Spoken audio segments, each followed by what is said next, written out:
ছোটবেলা থেকেই শুরু করতে চাই এবং এই অনুষ্ঠানে নতুন নতুন মাত্রা যুক্ত হবে, সেটা আমি আজকেই বলবো না। আপনারা শুনতে থাকুন, আপডেটেড হবেন। আরিফ, আমাদের পরিবার তো এমনি একটু দরিদ্রতা ছিল। তো যখন আমি আমার মার গর্ভে আসলাম, তার 5-6 মাস পরেই আমার বাবা আরেকটা বিয়ে করে। জি। তো উনি আসলে মূলত বিয়েটা করে ওনার ছেলে হয় না দেখে। তো আসলে উনি তো আমি জন্ম হওয়ার 5-6 মাস আগে বিয়ে করে ফেলে। এরপর থেকেই বাবা থেকে আমরা মোটামুটি আলাদা। তখন থেকেই আমার বড় বোন ছিল, তো উনি মোটামুটি চাকরি করে আস্তে আস্তে আমাদের সংসারটা চালায় নেয়। তো আস্তে আস্তে বড় হই, স্কুলে যাই। তো স্কুলে ক্লাস 5 পর্যন্ত মোটামুটি ভালোভাবেই যাচ্ছিল আর কি। আচ্ছা। তো তখন ঢাকায় প্রাইমারি শেষ করে গ্রামে চলে যাই। গ্রামে চলে গিয়ে ওইখানে হাই স্কুলে ভর্তি হই।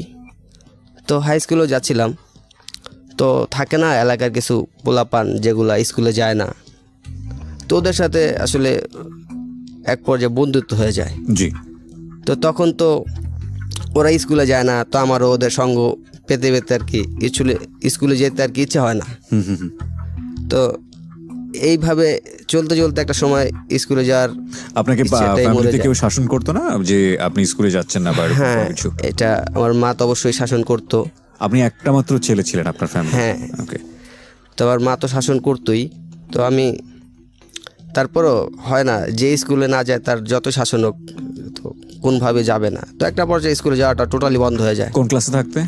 ক্লাস 6-এ থাকতেই। ক্লাস 6-এ থাকতে। ওকে। আপনার বড় বোন চাকরি করছিল, সে তো পড়াশোনা করেছে? না, উনিও পড়াশোনা করেন। আসলে ওই যে বলে না, বাপের ওরকম আগ্রহ ছিল না। তো বাবা কি করতো? বাবা তখন কয়েক রকমের করতো, দোকান ছিল, এক পর্যায়ে সিকিউরিটি চাকরি করে। আচ্ছা। হ্যাঁ, মানে যখন যেটা হয় আর কি, একটা না থাকলে একটা, এরকম। ওকে। তো তারপর থেকে তো এরকম স্কুলে যাওয়া বন্ধ হয়ে যায়। তো কি করব, মোটামুটি 1 বছর এলাকাতে ঘুরলাম। ঘোরার পর টুকটাক কাজটা শিখলাম। তো তখন বাসা থেকে ঢাকায় পাঠায় দেয়। তো ঢাকা আসি কাজের উদ্দেশ্যে। তখন আমার বোনের হাজব্যান্ড আর কি, তো উনি আমাকে একটা কাজে ঢুকাই দেয়। তো ওখানে কাজ করতে থাকি।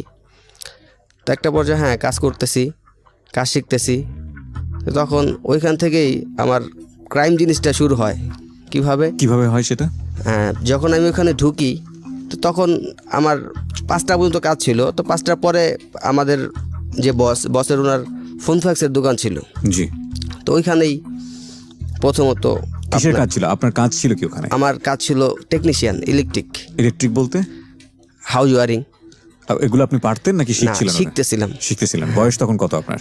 বয়স কত হবে, 14 বছর হবে। 14 বছর বয়স। এবং আপনি স্কুল ড্রপ আউট সেই সময়টাতে? হ্যাঁ। তারপর দোকানে সন্ধ্যার পরে বসতাম, ফোন ফ্যাক্সের দোকান ছিল। এটা কি ঢাকাতে? ঢাকাতে, বসুন্ধরাতে। হ্যাঁ। ওকে। তো ওইখানে মানে বসুন্ধরা সিটি না, রেসিডেন্সিয়াল এরিয়াতে। ওকে। তো ওইখানে সন্ধ্যার পর দোকানে বসতাম। তো ওখানে তখন তো ফোন 2 টাকা কল ছিল। জি। তো ওইখানে কল আসতো, তো ওইখান থেকে 2-4-5 কল মানে রিসিভ কল 2 টাকা ছিল নাকি? তখন 2 টাকা কল করা যেত। হ্যাঁ। আচ্ছা, তাহলে বেশি দিন আগের ঘটনা না? সাথে হবে 2007-এ। ওকে। হ্যাঁ। তখন ওইখান থেকেই 2-4-10 টাকা 20 টাকা আমি ওখান থেকে নিতাম। মানে চুরি করা শুরু করলেন? হ্যাঁ, ওইখান থেকে চুরি করা শুরু করলাম। তো ওইখানে আস্তে আস্তে যাই হোক, একটা পর্যায়ে ওইখানে একটা ফোন চুরি হয়ে যায়। তো ওইটার সাথে আমি তো আসলে জড়িত ছিলাম না। তো হয় না, দোকানে কথা বলতে বলতে, তো আমি ছোট ছিলাম তখন, তো একসাথে 4-5 জন ঢুকছে। তো ওরা কথা বলতে বলতে ফোনটা নিয়ে চলে গেছে, আমি আসলে বুঝতে পারি নাই। যাই হোক, আমার বস আইসা উনি ভাবলো হয়তো ফোনটা আমি নিয়ে গেছি বা কারোর মাধ্যমে দিয়ে দিছি। তো যাই হোক, উনি আমার আসলে ওইখান থেকেই একটা চোর অপবাদ দিতেই থাকে। তো যাই হোক, তখন চোর অপবাদ দিতে থাকে যেহেতু, তখন আমার এমনি একটু ছিল যে আমি আসলে যে তখন যে 2-4-10 টাকা 20 টাকা নিতাম, তখন ওই টাইমে ওইখানেই যে একটা নাস্তা যে খরচাটা ওইটাই আমি ম্যানেজ করতাম। উনি তো দিত না আমাকে, ওইখান থেকে ম্যানেজ করতাম। তো একটা পর্যায়ে ওটা চুরিও বলা চলে না, হয়তো ওনাকে না বললে এই জন্য আর কি চুরি। তো ওইখানে খরচা করতাম। তো উনি একটা পর্যায়ে তো আমার মোবাইলের চুরির অপরাধটা দিয়ে দিল। তারপর ওইখান থেকে একটু জিদ চেপে যায় আর কি, যে চুরি তো করলামই না। তারপর উনি চুরির দোষটা দিয়ে দিল। তো তখন একটু বাড়তে থাকে ব্যাপারটা, চুরিটা বাড়তে থাকে। তো 10 টাকা থেকে 20 টাকা এরকম মানে করে, জেদ করে আপনি করা শুরু করলেন? হ্যাঁ, ওকে। জেদ করে করা শুরু করলাম। তো যাই হোক, এক পর্যায়ে ওনার সাথে, ওই দোকানের সাথে আমার সম্পর্ক থাকে না। তো ওনার কাজটা আমি করতেছি, অন্য যে মূলত আমার যেই কাজটা ওইটা করতেছিলাম, তো ওইটা তো ওভার টাইম ছিল। তো ওভার টাইমের ওইটা ছেড়ে দিলাম, তো কাজ করতেছি। তো কাজ করতেছি তো ওইখান থেকে আমার ওনার সাথে ওই চুরির সম্পর্কটা নেই, নষ্ট হয়ে যায়, চুরির ব্যাপারটা নেই, সম্পর্কটা নষ্ট হয়ে যায়। তো ওইখান থেকে আমি চলে আসি। ও হ্যাঁ, যেটা বলছে ওইখান থেকে চলে আসি এই জন্য, তো আরেকটা ছেলের সাথে আমার ওইখানে একটু মারামারি পর্যায়ে চলে যায়। কি কারণে? ওইটা কারণ হচ্ছে আমি তো এখানে নতুন ঢুকি, জি। তো ও ওইখান থেকে আগে থেকে, তো আমি ওইখানে একটু অল্প দিনে একটু এক্সপার্ট হয়ে গেছিলাম বেশি। তো ওই ছেলে, এক্সপার্ট বলতে আপনি কাজের কথা বলছেন? হ্যাঁ, কাজে একটু এক্সপার্ট হয়ে গেছিলাম। আচ্ছা। তো ওই ছেলেটা তো আমার থেকে অনেক আগে থেকে কাজ করতেছে, তোর ওইখানে গুরুত্বটা বেশি সবার কাছে, আমি একটু পরে আসি যেহেতু আমার গুরুত্বটা কম। তো আমি এক্সপার্ট হওয়ার কারণে সবাই একটু আমাকে গুরুত্বটা দিতেছে, তো এইটা ওর কাছে আর কি ভালো লাগেনি। যাই হোক, মনোমালিন্য থেকে এটা হয়েছে। হ্যাঁ, তো ওর সাথে একটা পর্যায়ে আমার মারা, যাই হোক, আমি হাতুড় ছিল আমার সাথে, তো হাতুড়টা নিয়ে আমি ওর মাথায় বাড়ি দিই। ওহো। তোর মাথায় বাড়ি দেই, তো আমার বয়স অনেক বড় ছিল, তো 8-10 বছর বড় ছিল। তো আমি তো তখন মানে জিদ্দে মাথায় বাড়িটা দিয়ে বসি, তখন বুঝতে পারি নাই, তো এমনি তো ছোটো ছিলাম। যাই হোক, ওর ব্লিডিং হয় অনেক। তো ওইখান থেকে যে আমার বস ছিল, বস মানে সেকেন্ড বস আর কি, তো উনি আমাকে বলে, ঠিক আছে, যা হয়েছে তুই বাসায় চলে যা, এই ব্যাপারে সন্ধ্যায় যা হওয়ার হবে আনে। জি। তো আমি ওইখান থেকে বাসায় আসি, তো সন্ধ্যা যা ওইখানে বিচার টিচার হয়, তো ওইখান থেকে আর কি ওনার সাথে, মালিকের সাথে সম্পর্ক নষ্ট, আমি ওইখান থেকে চলে আসি। তো ওইখান থেকে চলে আসি, তারপর অন্য আরেক জায়গায় ঢুকি আমি।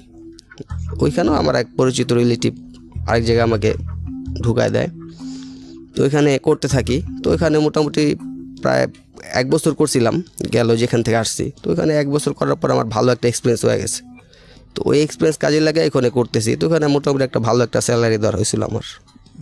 তো এই স্যালারি অনুযায়ী করতেছি, ভালোই যেতেছে, মোটামুটি ভালো ইনকাম হচ্ছে। তো তখনের তুলনায় আমার ছোটো হিসেবে মোটামুটি অনেক টাকাই পাইতাম। তো ফ্যামিলি থেকে তো এটা আশা করে নাই এত টাকা, আমার হয়তো ছিল কাজ শিখতেছি, কোনো টাকা দিবে না। জি। কিন্তু 1 বছরের মাথায় মোটামুটি ভালো একটা আমি টাকা পাচ্ছিলাম, তো ফ্যামিলি তো দিতে পারতেছি, আমি নিজেও পকেট খরচ করতে পারতেছি। ওকে। তো ওইখানে আরও 2 বছর হয়ে গেল। তো এর মধ্যে একটা মেয়ের সাথে আমার একটা সম্পর্ক হয়। আচ্ছা। তো মেয়ের সাথে সম্পর্ক হয় কি, ও আমাদের পাশের বাসায় থাকতো। তো ওরকম মেয়েদের প্রতি আমার এরকম ছিল না, মানে একটা প্রেমের সম্পর্ক, হ্যাঁ, আগ্রহ যেটা বলে আর কি, আগ্রহ ছিল না। তো ওই আইসা আমার বলতো যে আপনার কোন অ্যাক্ট্রেসটা ভালো লাগে, কোন হিরোইন আপনার ছবি ভালো লাগে, কথা বলতে চাইতাম। হ্যাঁ, কথা বলতে চাইতো আর কি। তো আমি আসলে কথা বলতে চাইতাম না, তারপর একটা পর্যায়ে বাধ্য হয়ে কথা বলতাম। তো কথা বলতেছি, তো 1 দিন 2 দিন হইতে একটা পর্যায়ে এরকম দুর্বল হয়ে যাই, ওর প্রতি এমনি দুর্বল হয়ে যাই। তো দুর্বল হয়ে যেহেতু আমি তখন নিজেই হাইদা কথা বলি ওর সাথে। আচ্ছা। ওর আসতে হয় না। তো কথা বলতেছি তো একটা পর্যায়ে ওর থেকে আমি ফোন নাম্বারটা নিই। তো ওদের নতুন ফোন বাসায়, ফোন নাম্বারটা নেই। ফোন নাম্বারটা নেওয়ার পর আমি একটা ফোন দিই ওরে, তো ওর সাথে কথা বলি। তো ভাল লাগে, আস্তে আস্তে ব্যাপারটা আরও দুর্বল হয়ে যাইতেছি। তো ফোনে কথা বলার পর 1 দিন 2 দিন কথা বলি, তো হঠাৎ একদিন ওর বড় ভাই ফোন রিসিভ করে। তোর বাসায় যেহেতু ফোন থাকে, তোর বড় ভাই আমাকে খুব গালাগালি করে। তো আসলে এটা আমার অনেক মাইন্ডে লেগে যায়। তো এরপর আরও কয়েকবার ফোন দিই, তো আরও কয়েকবার ওর ভাই দুইরা মানে অনেক বাজে ভাষায় গালাগালি করে। তো এটা তো আরও মাইন্ডে লেগে যায়, মানে তখন আর কন্ট্রোলে ছিলাম না আমি। ওকে। তো আমি সাথে সাথে রিপিট করি গালিগুলা। তো এরপরে মানে জিদ এরকম চেপে গেছিলো যে আমি ফোন দিব শুধু মেয়ের সাথে কথা বলার জন্য না, শুধু ওর ভাইকে গালি দেওয়ার জন্য। আমার উদ্দেশ্য ছিল এরকম যে ফোনটা দিবই শুধু ওর ভাইয়ের গালি দেওয়ার জন্য, বড় ফ্যামিলি গালি দেওয়ার জন্য। তো আমি তো কন্টিনিউ ফোন দিয়ে গালি করতাম, কেউ রিসিভ করে থুয়ে দিলেও আমি গালি দিতাম। মানে আমার ইচ্ছা ছিল যে সারাদিন ওদের গালি দিব। মানে আমার মনে হলো যে আমার সারাদিন কোনো কাজ নাই, ওদের ফোন দিব আর গালি দিব। তো চলতে থাকে। তো আমিও তখন কাজ করতেছি। তো এক পর্যায়ে ওই মেয়ের ভাই তো বুঝতে পারে না যে আমাদের তো পাশের বাসায়, তো বুঝতে পারে না কে গালি দিতেছে, ফোনে যেহেতু দিতেছি বুঝতেছে না। তো ওর ফ্রেন্ড আমার হিসাবে এলাকায় একটা থাকে না সিনিয়র জুনিয়র, জি তো আমার ওই মেয়ের যে বড় ভাই ও এলাকার সিনিয়র, তোর ফ্রেন্ডের সাথে কথা বলতেছে যে এই ছেলেটা আমার তো খুব ডিস্টার্ব করে, গালাগালি করে, তো নাম্বারটা তুই নিয়ে একটু দেখ কে এটা।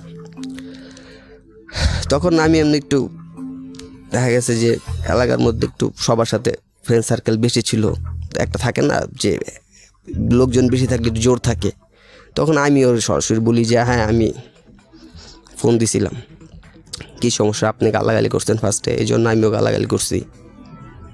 তো ওদিন কিছু বলে নাই। তো পরে একদিন উনি আমাকে রাস্তায় পাওয়ার পরে খুব মারধর করে, একা গায়ে হাত ছিলাম, তোলে আপনার? হ্যাঁ অনেক মারধর করে।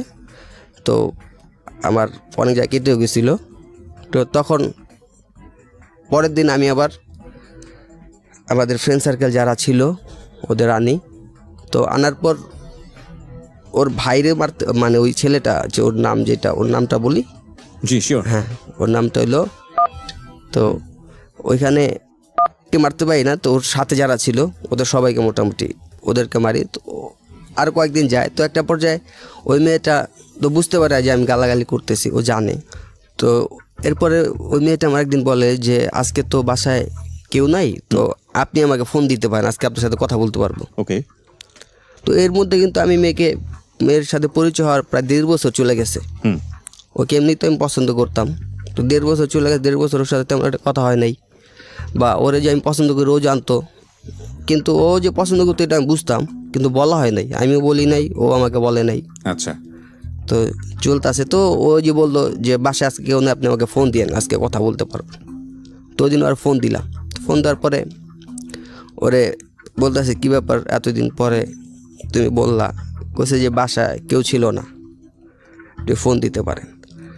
তাও কথা বলি, বলার পরে ও একটা পর্যায়ে ওইখানে, আমি তো ফার্স্টে প্রপোজ করি, তো ওইটা রিটার্ন করে আর কি। তো না, সম্পর্ক তো আপনাদের 1.5 বছর ধরে চলতেছে, আবার কিসের প্রপোজ এখানে?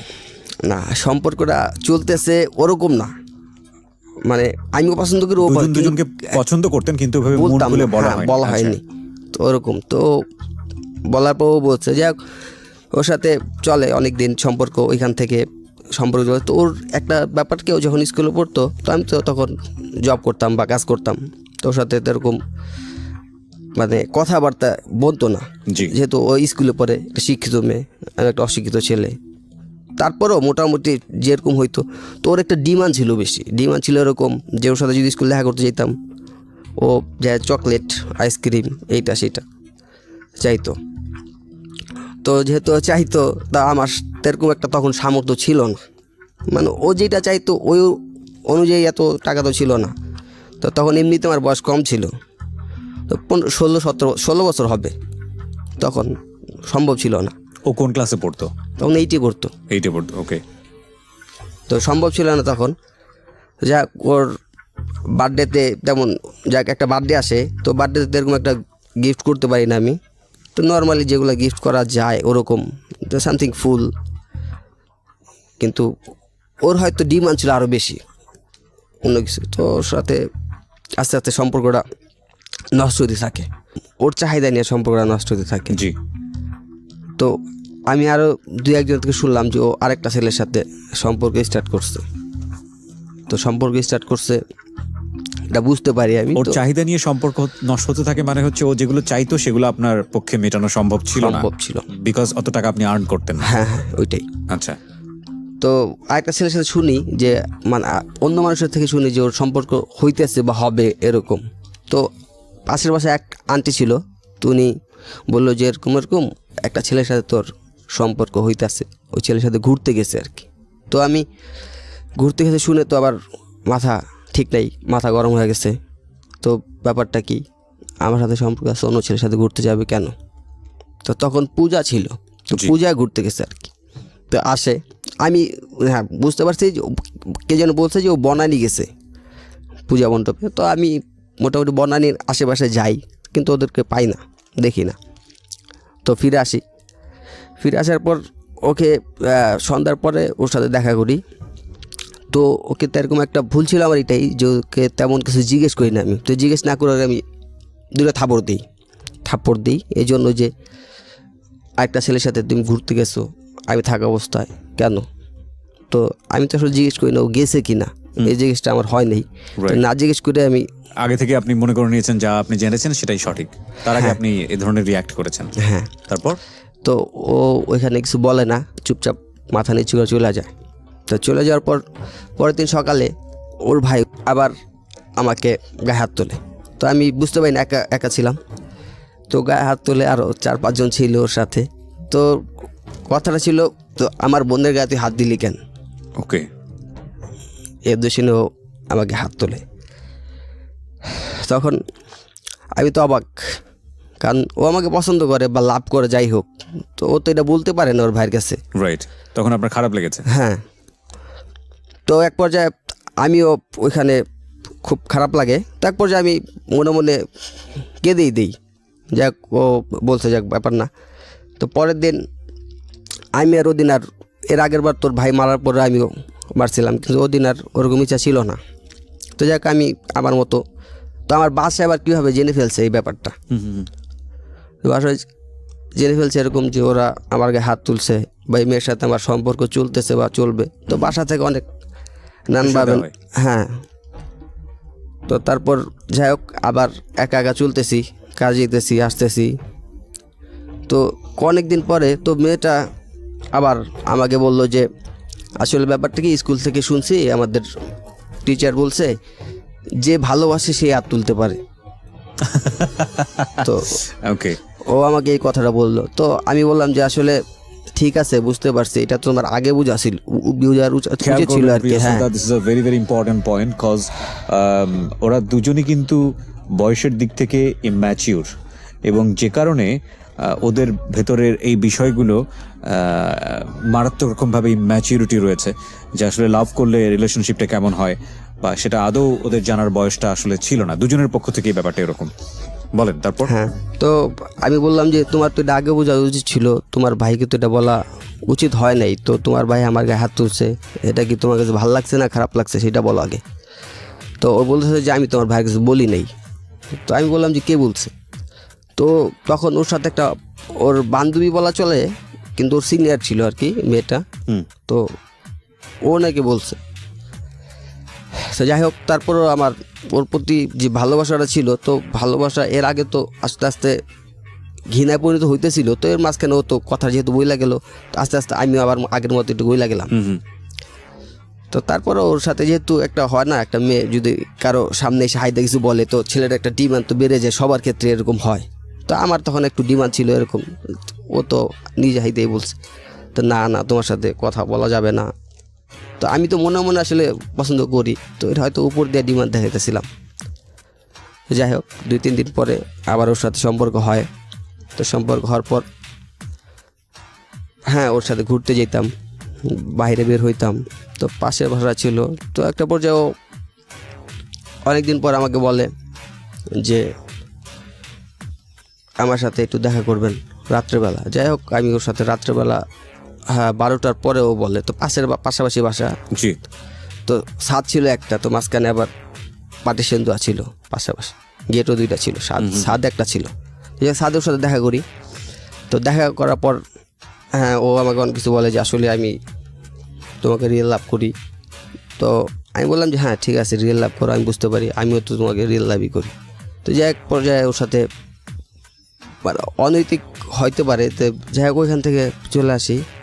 তো ওই যে একটা বললাম যে একটা ছেলের সাথে ঘুরতে গেছিলো তখন, তো ও তো ঘুরতে যায় নাই, হ্যাঁ ঘুরতে গেছিলো কিন্তু ওর ভাইয়ার সাথে ছিল। জি। ওর ভাইয়া ও আর ওই ছেলেটা, তো ওই ছেলেটা ওকে পছন্দ করতো। তো ওই ছেলেটা, আমি যে পছন্দ করি ছেলেটা জানে। তো ছেলেটা ওর সাথে সম্পর্ক তখন আমার রানিং, মানে খুব রোমান্টিক ছিল আর কি সম্পর্কটা। তো ছেলেটা যাই হোক আমি যাইতেছি, তো আমি আমার এক ফ্রেন্ড 2জন যাচ্ছিলাম।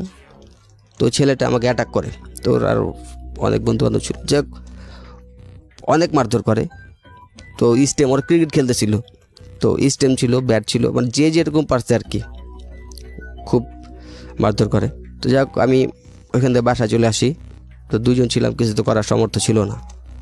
তো বাসায় চলে আসি। তো বাসায় চলে আসা চিন্তা ভাবনা করি যে কেন মারলো আমাকে। তো এক পর্যায়ে চিন্তা করলাম যে হয় এই সম্পর্ক কারণ হইতে পারে। তো আমিও রাত্রেবেলা ফ্রেন্ড সার্কেল যারা আছে সবাই ফোন দিলাম, তো ভাই এরকম এরকম আমার তো মারছে, তো ওকে কী করা যায়। ওরা বলছে মায়ের বদলে তো মারি হতে পারে, এছাড়া আর কি। তখন আমরা সকালবেলা উঠি, ঘুমের থেকে সবাই একসাথে উঠি, ওর বাসায় যাই। তো এর আগে আমরা আবার আপনার ধারালো অস্ত্র নিয়ে যাই আর কি। ওকে, হ্যাঁ, ছুরি যেটা থাকে এগুলো আপনারা নিয়ে যান? হ্যাঁ, তো 5 জন যাই। কি নেন?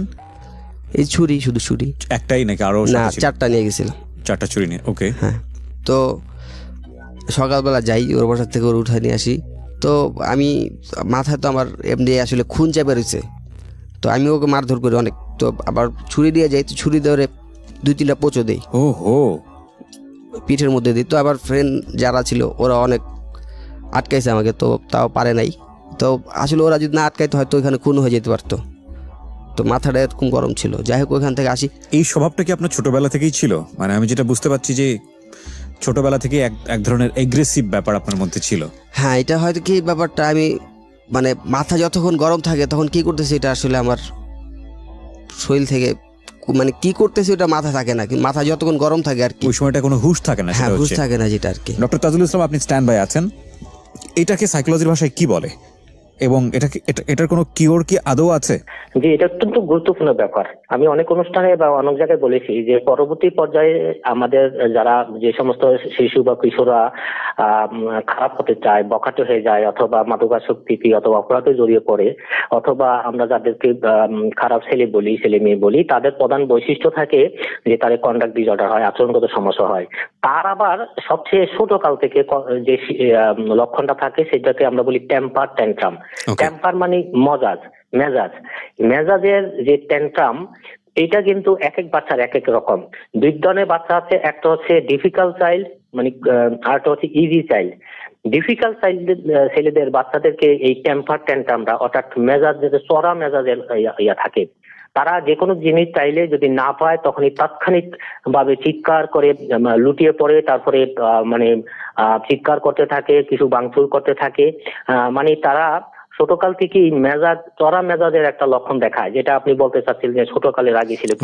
তো এটা ভালো করার কি কোনো রাস্তা আছে, ডাক্তারি ট্রিটমেন্ট বা কোনো কাউন্সেলিং?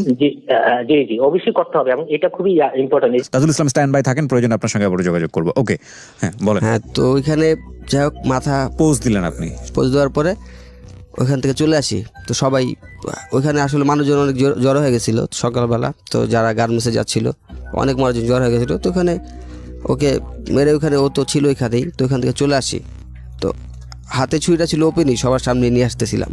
তো ওরকম ভয়টা আসলে তখন কাজ করতেছে না, যে 4-5 জন লোক 4টা ছুরি নিয়ে আসতেছি, এত লোকজন, তা ছুরির মধ্যে ব্লাড লাগানো, তো ওরকম একটা যে ভয় কাজ করে, ওই ভয়টা ছিল না তখন। তো চলে আসলাম, আসার পরে আপনার অস্ত্রগুলা জায়গা মতো রেখে তো যে যার মতো চলে গেলাম। তো তখন চলে যাওয়ার পর আমি বাসায় বইলা দিই ঘটনাটা, এই কাজ করছি। আপনার নিজের বাসায়? হ্যাঁ। ওকে। তো আমি বললাম যে এরকম এরকম আমার তো গতকালকে এরকম এরকম মারছে, তো আমি মাথা ঠিক থাকে নাই, বুঝতে পারি না, আমি তো এই কাজ করে ফেলছি। পরে কোথাছে, ঠিক আছে তুই এখন বাসাতে চলে যা, দেখি কি হয়েছে, বাসাতে যা। তো যা, আমার বোনের হাজবেন্ড ছিল, তো ওনাকে ব্যাপারটা ভালো হয়েছে, তো উনি আবার এলাকায় মোটামুটি পরিচিত ছিল আর কি। জি। তো ওনাকে বলা হয়েছে, উনি আমার বললো যে ঠিক আছে তুমি আসো, ব্যাপারটা আমি দেখতেছি। তো আমি আসলাম। তো আসার পরে সন্ধ্যা একটা বিচারের সবাইকে ডাকা হইলো। তো ওইখানে গেলাম। তো আমি যা আমার বলার ছিল, ও আগে ফার্স্ট আমাকে মারছে, কেন মারছে এটা আমি জানতে চাইছি। তো কজ দেখাইছে অন্যরকম, যে আমি ওকে নাকি গালি দিছি। তো ওর সাথে ওরকম সম্পর্ক ছিলই না আমার। ও কজ দেখাইছে এরকম, আমি নাকি ওকে গালি দিছি, এই কারণে ওকে মারছে। তো যাই হোক, আমার বোনের হাজব্যান্ড উনি একটা মীমাংসা করে দেয়। তো ট্রিটমেন্টের টাকা কিছু দিয়ে আমরা মীমাংসা করে দেয়, যাক ওইখান থেকে চলে আসি। তো চলে আসার পরে ওই মেয়েটার সাথে সম্পর্ক তখন ছিলই, তো ওইখানে সম্পর্ক চলতেছে। তো ওইখানে ওর ভাই, ও মারামারির ব্যাপারটা হয়েছে কি, ওর ভাই ব্যাপারটা তখন এরকম ফুললি জানে যে ওর সাথে আমার একটা সম্পর্ক ঘনিষ্ঠ হয়ে গেছে। জি। তো ওর ভাই আবার আমাকে আবার মারে আর কি। তো ওর ভাই আবার ওই যে ছেলেটা ছিল বাবু, ওর সাথে হাত মিলিয়ে? হাত মিলে আমাকে আবার হাত মারধর করে। এটা কি মানে ও সুস্থ হওয়ার পরে? হ্যাঁ, সুস্থ হওয়ার পরে। আপনি যে স্ট্রাইপগুলো করলেন মানে পিঠে, হ্যাঁ, এর 6-7 মাস পরে। তারপরেও ওরা এই লাইন ছাড়েনি?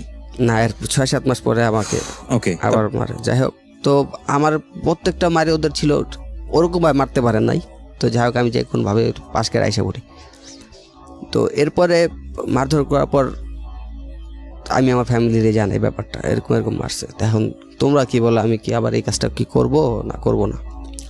তো ফ্যামিলি বলছে যে ঠিক আছে, যাক, কিছু করার দরকার নেই, মারছে। তো আমার ওই বোনের হাজব্যান্ড যে মীমাংসা করে দিয়েছিল, তো ওনাকে বললাম, তো উনি বললো যে তোমার কিছু করার দরকার নাই, আমি দেখতেছি ব্যাপারটা।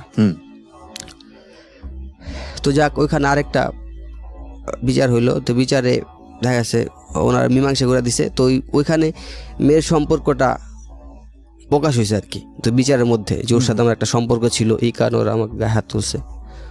তো যে সবাই জানাজানি হয়ে গেছে। তো এক পর্যায়ে ওর সাথে আমার ওইখানে ব্রেকআপ হয়ে যায়, মেয়েটার সঙ্গে। হ্যাঁ, ওইখানে ব্রেক হয়ে যায়। তো ব্রেকআপ হয়ে যায় এরকম। তো ওনারা ব্রেকআপ করে, যেখানে ওনারা যারা বিচার করছে আর কি, তো ওনারা ব্রেক করে দেয় ব্যাপারটা। তারপর কন্টিনিউ আস্তে আস্তে চলতে থাকে, ওরকম না। তো এক পর্যায়ে ও আর আমার সাথে কথা বলে না। হঠাৎ আমি জানি না যে কি জন্য কথা বলে না। ও রাস্তা দেখলে পাশ কেটে চলে যায়, কথা বলতে চাইলেও বলে না, এরকম চলতে থাকে। তো এখানে খারাপ লাগে। তো যাই হোক, ওই এর আগে যে একটা আন্টি বলছিল যে ওর সাথে ঘুরতে গেছিল, তো ও আন্টি তো আমার সাথে মোটামুটি ফ্রি হয়ে গেছিল।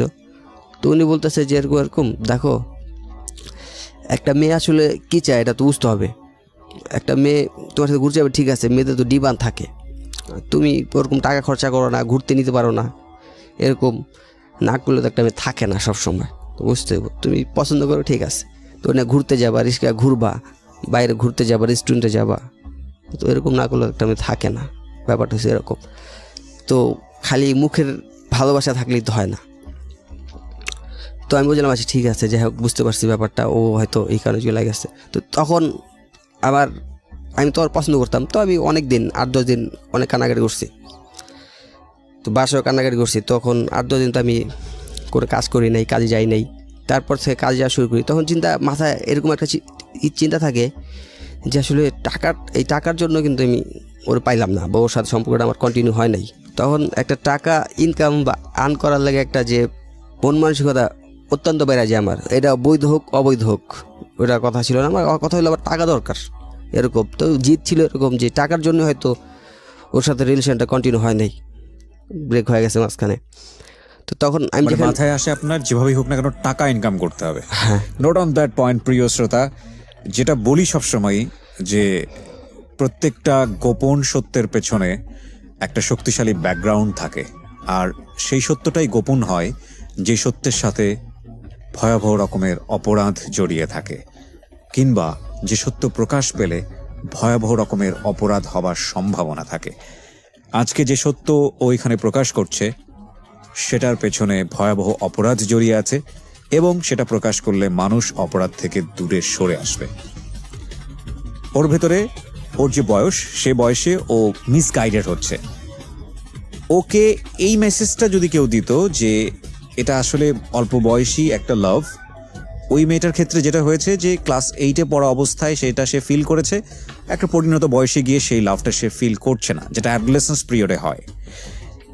আরেকটা বিষয় যেটা, ওকে যদি কেউ এভাবে বোঝাতো যে যদি মেয়েটা ওরকম হয়েই থাকে যে আসলে সে লাভ করেছে পয়সা কুড়ির জন্যে, তাহলে ওই মেয়েটা লাভ আসলে সত্যিকারের লাভ ছিল না, এটা যদি বোঝাতো ওকে, তাহলে হয়তো ওর যেই চিন্তাভাবনাটা ওর মধ্যে গ্রো করেছে যে না পয়সা করি হলেই লাভ পাওয়া যায়, সেই চিন্তাভাবনাটা হয়তো ওর মধ্যে গ্রো করতো না।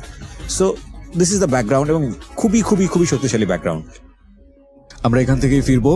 তার আগে আপনাদেরকে বলছি, এই অনুষ্ঠানে অংশগ্রহণ করতে চাইলে আপনি ফোন করবেন 09611904 এই নাম্বারে। আরও একবার বলছি 09611904904 এই নাম্বারে। এবং এই অনুষ্ঠানটি এই মুহূর্তেই পুরোটুকু একটা সারপ্রাইজ আমি বলবো পুরো বাংলাদেশের লিসনার্স এবং ভিউয়ার্সদের জন্য, যাদের ইউটিউবে চ্যানেল আছে, কিংবা যারা ইউটিউব সাবস্ক্রাইব করার, কিংবা যারা ইউটিউবে এই মুহূর্তে অ্যাক্সেস করতে পারছেন, তাদের জন্য বলবো যে একটা বিশাল সারপ্রাইজ। আমরা পুরো অনুষ্ঠানটি এই মুহূর্তে আপলোড করছি আমাদের ইউটিউব চ্যানেলে। যারা একেবারে শেষ পর্যন্ত এখনই চাইলে অনুষ্ঠানে কি ঘটেছে জানতে পারেন, দেখতে পারেন। হ্যাঁ, তো টাকা ইনকামের রাস্তা বের করি, তো কাজে ঢুকি আমি। তো যেখানে কাজে ঢুকি তো ওনাদের দোকান ছিল অনেক বড়, জি, তো দোকান গোডাউন ছিল। তো এখানে তো এমনি আমি মান্থলি একটা বেতন পাইতাম। তো বেতন থেকে আমার হইতো না, তখন আসলে ওইখান থেকে আমি সিগারেট খাওয়া স্টার্ট করি। তো সিগারেটের 2-3 মাসের মাথায় ওইখান থেকে গাঁজা খাওয়া স্টার্ট করি। আচ্ছা। হ্যাঁ, সিগারেটের মাথায় গাঁজা শুরু হয়ে যায়।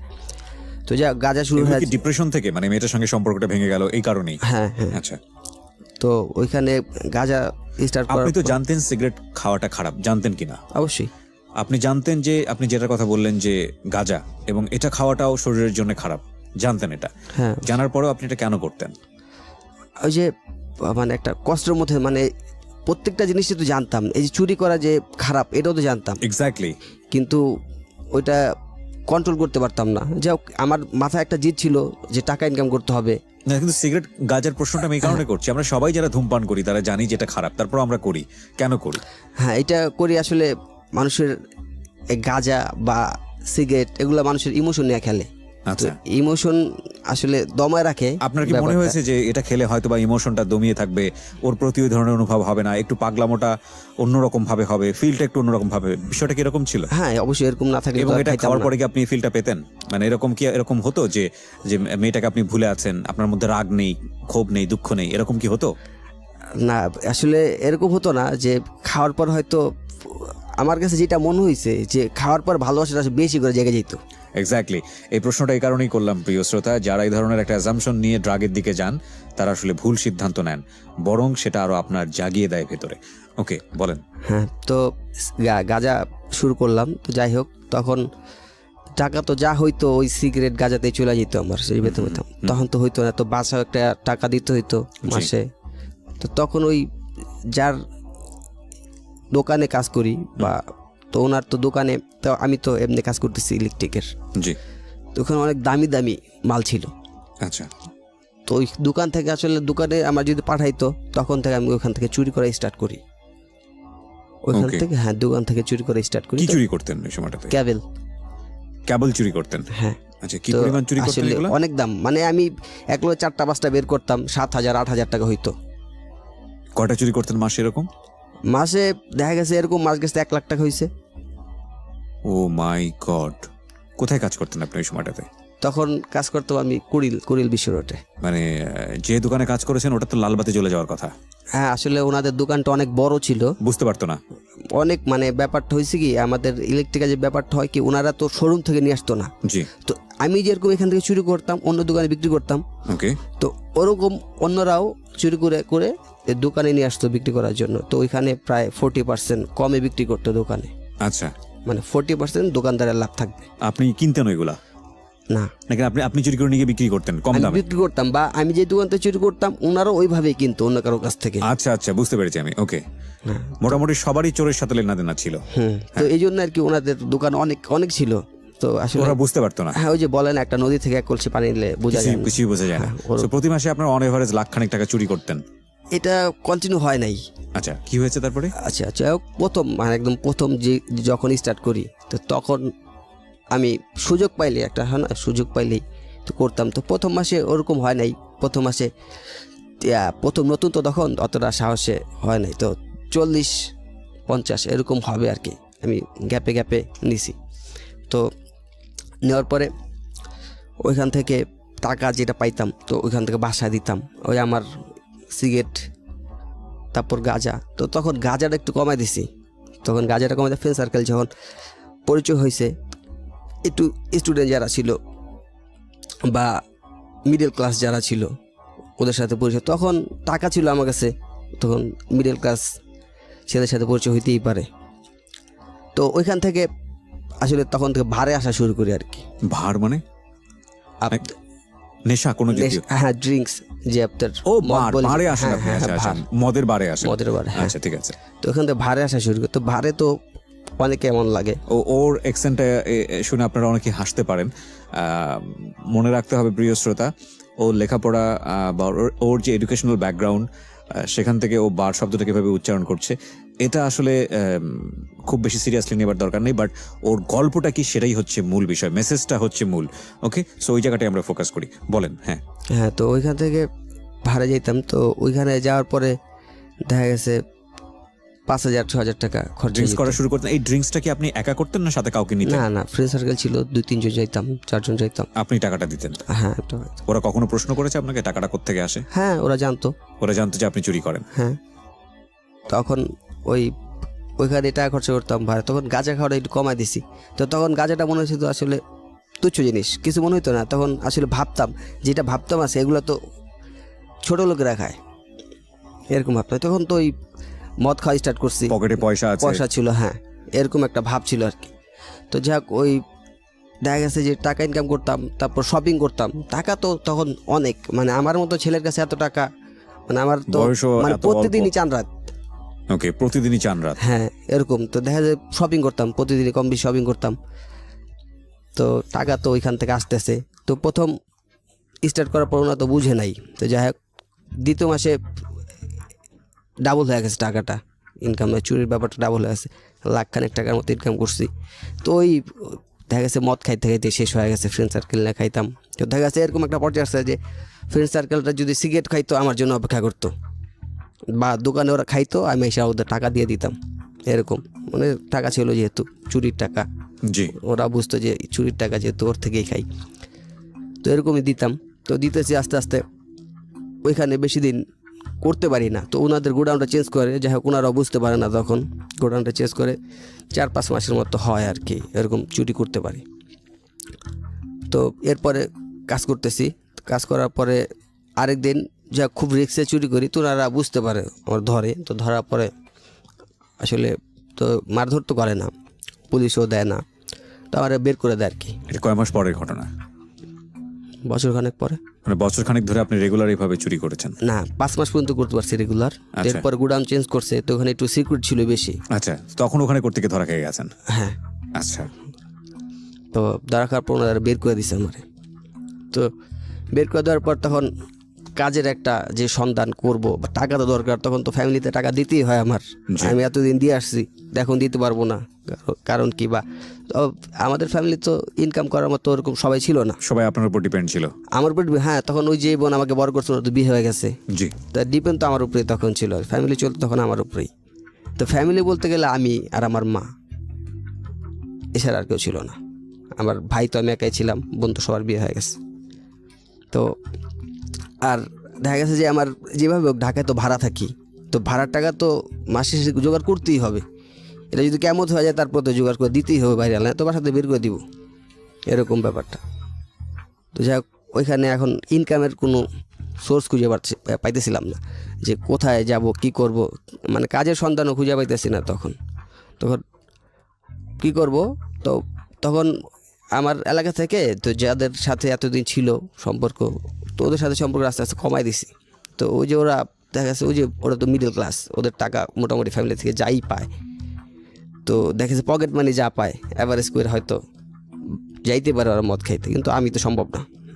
বা এতদিন আমি যে ওদের খাওয়াইছি, তো ওরা যে জন্য আমাকে খাওয়াবে এরকমও তো আমি চিন্তা করি না। তো যাই হোক, ফ্রেন্ড সার্কেলের এলাকাটা চেঞ্জ করলাম, অন্য জায়গায় চলে গেলাম। তো অন্য জায়গায় যাওয়ার পরে তো ওরা আসলে, হ্যাঁ, থার্ড ক্লাস বা লো ক্লাস যাই বলি, ওইরকমই ওরা। তো ওরা স্টার্ট ওদের থেকে যে ক্রাইমটা শুরু হয়েছে, তো ওরা এখান থেকেই দেখা গেছে এর আগে ওরা আগে পরে কয়েকবার করছে, মানে কিডন্যাপ যেটা বলি আর কি। কিডন্যাপ করেছে। আমি যদি এইখানে একটু পজ দিয়ে আপনাকে পুরো বিষয়টা আরেকবার একটু জানার জন্য বলি, আপনি কাদের সঙ্গে মেশা শুরু করলেন ওই সময়টাতে যখন আপনার চাকরি নেই? হ্যাঁ, তখন আমার পাশের এলাকায় কিছু পরিচিত যারা এই কাজটা করতো, যারা এই কাজটা করতো, আপনি আমি তখন জানতাম না। আপনি তখন জানলেন কিভাবে তাহলে? হ্যাঁ, আমি যখন ওদের এখানে ঢুকলাম, তো একসাথে চলাফেরা করতেছি, যাই হোক 2-3 মাস ওদের সাথে সম্পর্ক। তোরা ওদের বলতেছি, ভাই দেখ, চাকরি বাকরি তো নাই, টাকা পয়সা দরকার, তো টাকা পয়সা না হলে তো ফ্যামিলিও চলতে পারতেছে না, নিজের পকেট খরচ চালাতে পারতেছি না।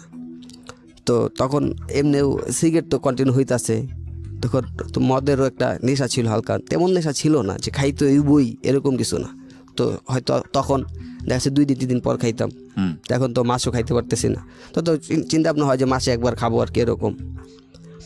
আর ফ্যামিলি তো টাকা দিতে হইব, টাকা তো পাইতেছে এরকম জায়গাতে। তো ওরগুলো যে এরকম দরকার, তো ওরা বলতেছে যে টাকার চিন্তা করে লাভ নেই, টাকার ব্যবস্থা আমরা করে দেব, টাকার ব্যবস্থা আমরা করতে সমস্যা নেই। তো আমি বললাম কি টাকার কীভাবে ব্যবস্থা? তোরা আমার বললো যে আমরা এর আগে এরকম একটা কিডন্যাপ করছি, এরকমভাবে টাকা নিছি। তো আমার কাছে মনে হলো ইজি ব্যাপারটা। ওরা আপনাকে এই সিক্রেট ব্যাপারটা কেন মানে বললো? কারণ আপনি তো অতদিনের খুব ক্লোজ কোনো ফ্রেন্ড না, এমনও তো হতে পারে এই ঘটনা জানার পরে ওরা বিপদে পড়ে যেতে পারে। ওরা কেন শেয়ার করলো আপনার সঙ্গে? হ্যাঁ, ওরা আসলে মানে পরিচিত ওদের সাথে অনেক আগের থেকে, কিন্তু একটা ঘনিষ্ঠ সম্পর্ক না, আগে থেকে পরিচিত, ওই পাশের এলাকা। তো হঠাৎ চিন্তা অনেক আগে থেকে, অনেক আগে থেকে মাসে কিন্তু একবার আপনি চাইতাম। মেশা শুরু করেছেন মূলত এই চাকরি চলে যাওয়ার পর। হ্যাঁ, কন্টিনিউ মেশাজ আর কি, প্রতিদিন যে একটা দেখা, আচ্ছা, বসা, তখনই আড্ডা আপনাকে দেওয়া। বলেছে যে এটা করলে তুমি হ্যাঁ। ইজিলি পয়সা ইনকাম করতে। আপনার কাছে মনে হলো বিষয়টা অনেক ইজি। হ্যাঁ, ব্যাপারটা অনেক ইজি। তো তখন মোটামুটি আমরা অনেকদিন একটা প্ল্যান করি যে এরকম একটা আমাদের ওই এলাকারই তো বাড়িওয়ালার একটা ছেলে, তো উনি বাড়িওয়ালার ছেলে। হ্যাঁ, ওকে। তো উনি মোটামুটি প্রতিবন্ধী বলা চলে না, একটু বোকা টাইপের আর কি ছেলেটা। হ্যাঁ, বয়স কত? বয়স 25-30 বছর হবে। 25 থেকে 30 বছর। ওকে। তো উনি ভাড়ে যে আপনার ওই যে ভাড় যে বলি যেটা, বারে যেতেন? হ্যাঁ, তো বারে যেত। তো বারে গেলে ও লোক যাইতো আর কি, ওই যে বোকা বললাম বাড়িওয়ালার ছেলে, মানে উনি যাকে যাইতো। আপনারা টার্গেট করেছেন কিডন্যাপ করার জন্য। হ্যাঁ, কিডন্যাপ করার জন্য যাই হোক বলতেছি। হ্যাঁ। তো উনি মদ খাইতো, তো খাওয়ার পর আসতো, তো ওনার যে বাপ আর কি, তো ওনার বললাম যে আপনার ছেলে তো এই ব্যাপার এই করে, এরকম জায়গায় যায়, তো মেয়ে আছে, মেয়েদের সাথেও যায়, ঘুরে ফিরে। যাই হোক, কেন বললেন এটা বলছি মানে ওনার বলবো আর কি, আপনার ছেলে তো এরকম রাস্তায় রাইখা দিব বা ফিটিং দিব, অন্য মেয়ের সাথে বিয়ে করাই দিব, এরকম। ও আচ্ছা, মানে একটা ভয় ঢোকানো। হ্যাঁ। ভয়টা কেন ঢোকাচ্ছেন? যে টাকা নিব ওনার থেকে। আচ্ছা, মানে আপনার এটাকে বলে ধাপ্পাবাজি, সহজ হিসাব যেটা। হ্যাঁ। ওকে। হ্যাঁ। তো ওনাকে বললাম যে এরকম আপনার ছেলে তো এই কাজ করে, আপনার ছেলে তো বিপদে পড়ে যাবে আর কি, এরকম ভাবে বলতেছে। আপনার ছেলে বিপদে পড়ে যাবে, আপনার ছেলে তো লাইফটা ড্যামেজ হয়ে যাবো, কিরকম বলতেছে যে আপনার ছেলে এরকম বাদে যায়, মেয়েদের সাথে ঘোরাফেরা করে, রাস্তায় কেউ যদি ধরে বিয়ে করায় দেয় বা আটকা যদি মাইরে টেরা ফেলে, কি করবেন আপনি তখন? পড়তেছে না, এরকম করবো কেন, আমার ছেলে তো এরকম না, আমার ছেলে একটু বোকা টাইপের, ও তো করতেই পারে না। তাই যাই হোক, অনেকদিন চাচা ওই আঙ্কেল একটু ভয় দেখাইতেছি, তো উনি আসলে আস্তে আস্তে ভয় ঢুকতেছে ওনার মধ্যে। তো ওনার ছেলের আর বের হইতে দেয় না এরকম একটা। তো যাক, ওনার ছেলে তো যায়, মদ খায়, বোকা হইলেও মদ খায়, আছে ফ্রেন্ড সার্কেল যারা আছে ওনার সাথে মদ খায়। তো নিয়ে গেছি ওরে ওইখান থেকে, মানে এর আগে যা ও ফাঁকি ফুঁকি দেয়, ও বের হইছে, তো ওরে নিয়ে গেছি আমরা ইজিলি ভাবেই যে ভাই চলেন। তো ও বললাম না বোকা সবসময় ফলো করতেন ওকে? হ্যাঁ। ওকে। ভাই চলেন, মানে পরিচিতই বলতে গেলে, মানে মুখে চিনি আর কি, এরকম এলাকার মধ্যে। তো একটু দূরে নিয়ে গেলাম ওরে ভাই। তো উনি তো মদ খায় আসছে, তো ভাই এই ব্যাপার কী ব্যাপার, আপনি এত মদ খান, আমগর তো কিছু খাওয়াইলেও পারেন। উনি আমাদের বুঝিয়ে দেখাচ্ছে কী ব্যাপার, মানে তুই তো গাড়ি ভাই তখন খাওয়াম গেলে ব্যাপার কি, সমস্যা কি? তো যাই হোক, তো ওনাদের মানে হঠাৎ হয়ে গেছে ব্যাপারটা যে ওনারে তখন আমরা নিয়ে আটকে রাখছি, দইরা বাইন্দা থুয়া দিছি।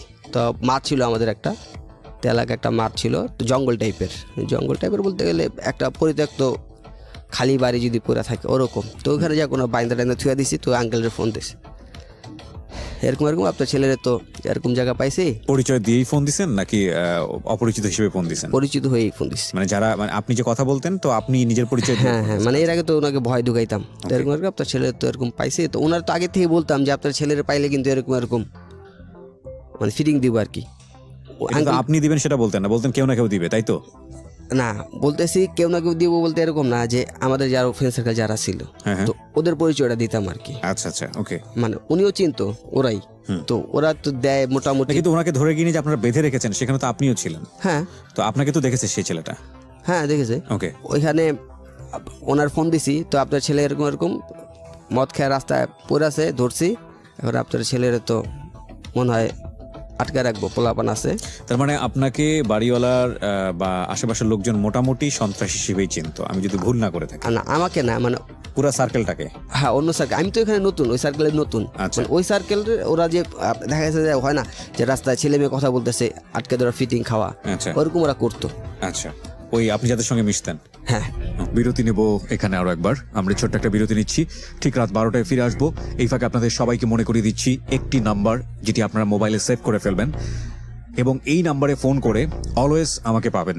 পাবেন বলতে হচ্ছে আপনি যে কথাগুলো বলবেন ওখানে সেগুলো আমার কানে আসবে, সেই রেকর্ড কলগুলো আমার কানে আসবে, মানে আমাকে দেয়া হবে। সো তখন এলাকার সবাই কম বেশি এরকমভাবেই চিনে।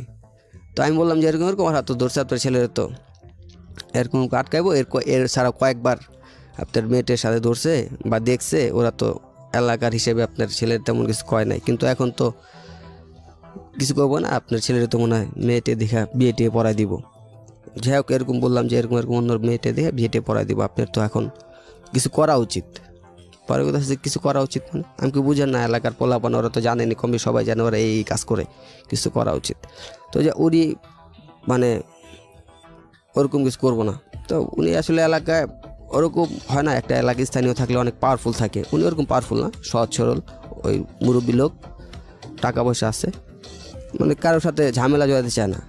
তো উনি গ্রাম থেকে আসছে অনেক আগে, যুদ্ধের সময় সম্পত্তি কিনছে, আছে এরকম একা একা, মানে ওনার পৈতৃক সম্পত্তি এখান থেকে না, তো উনি নতুন বাড়ি করছে।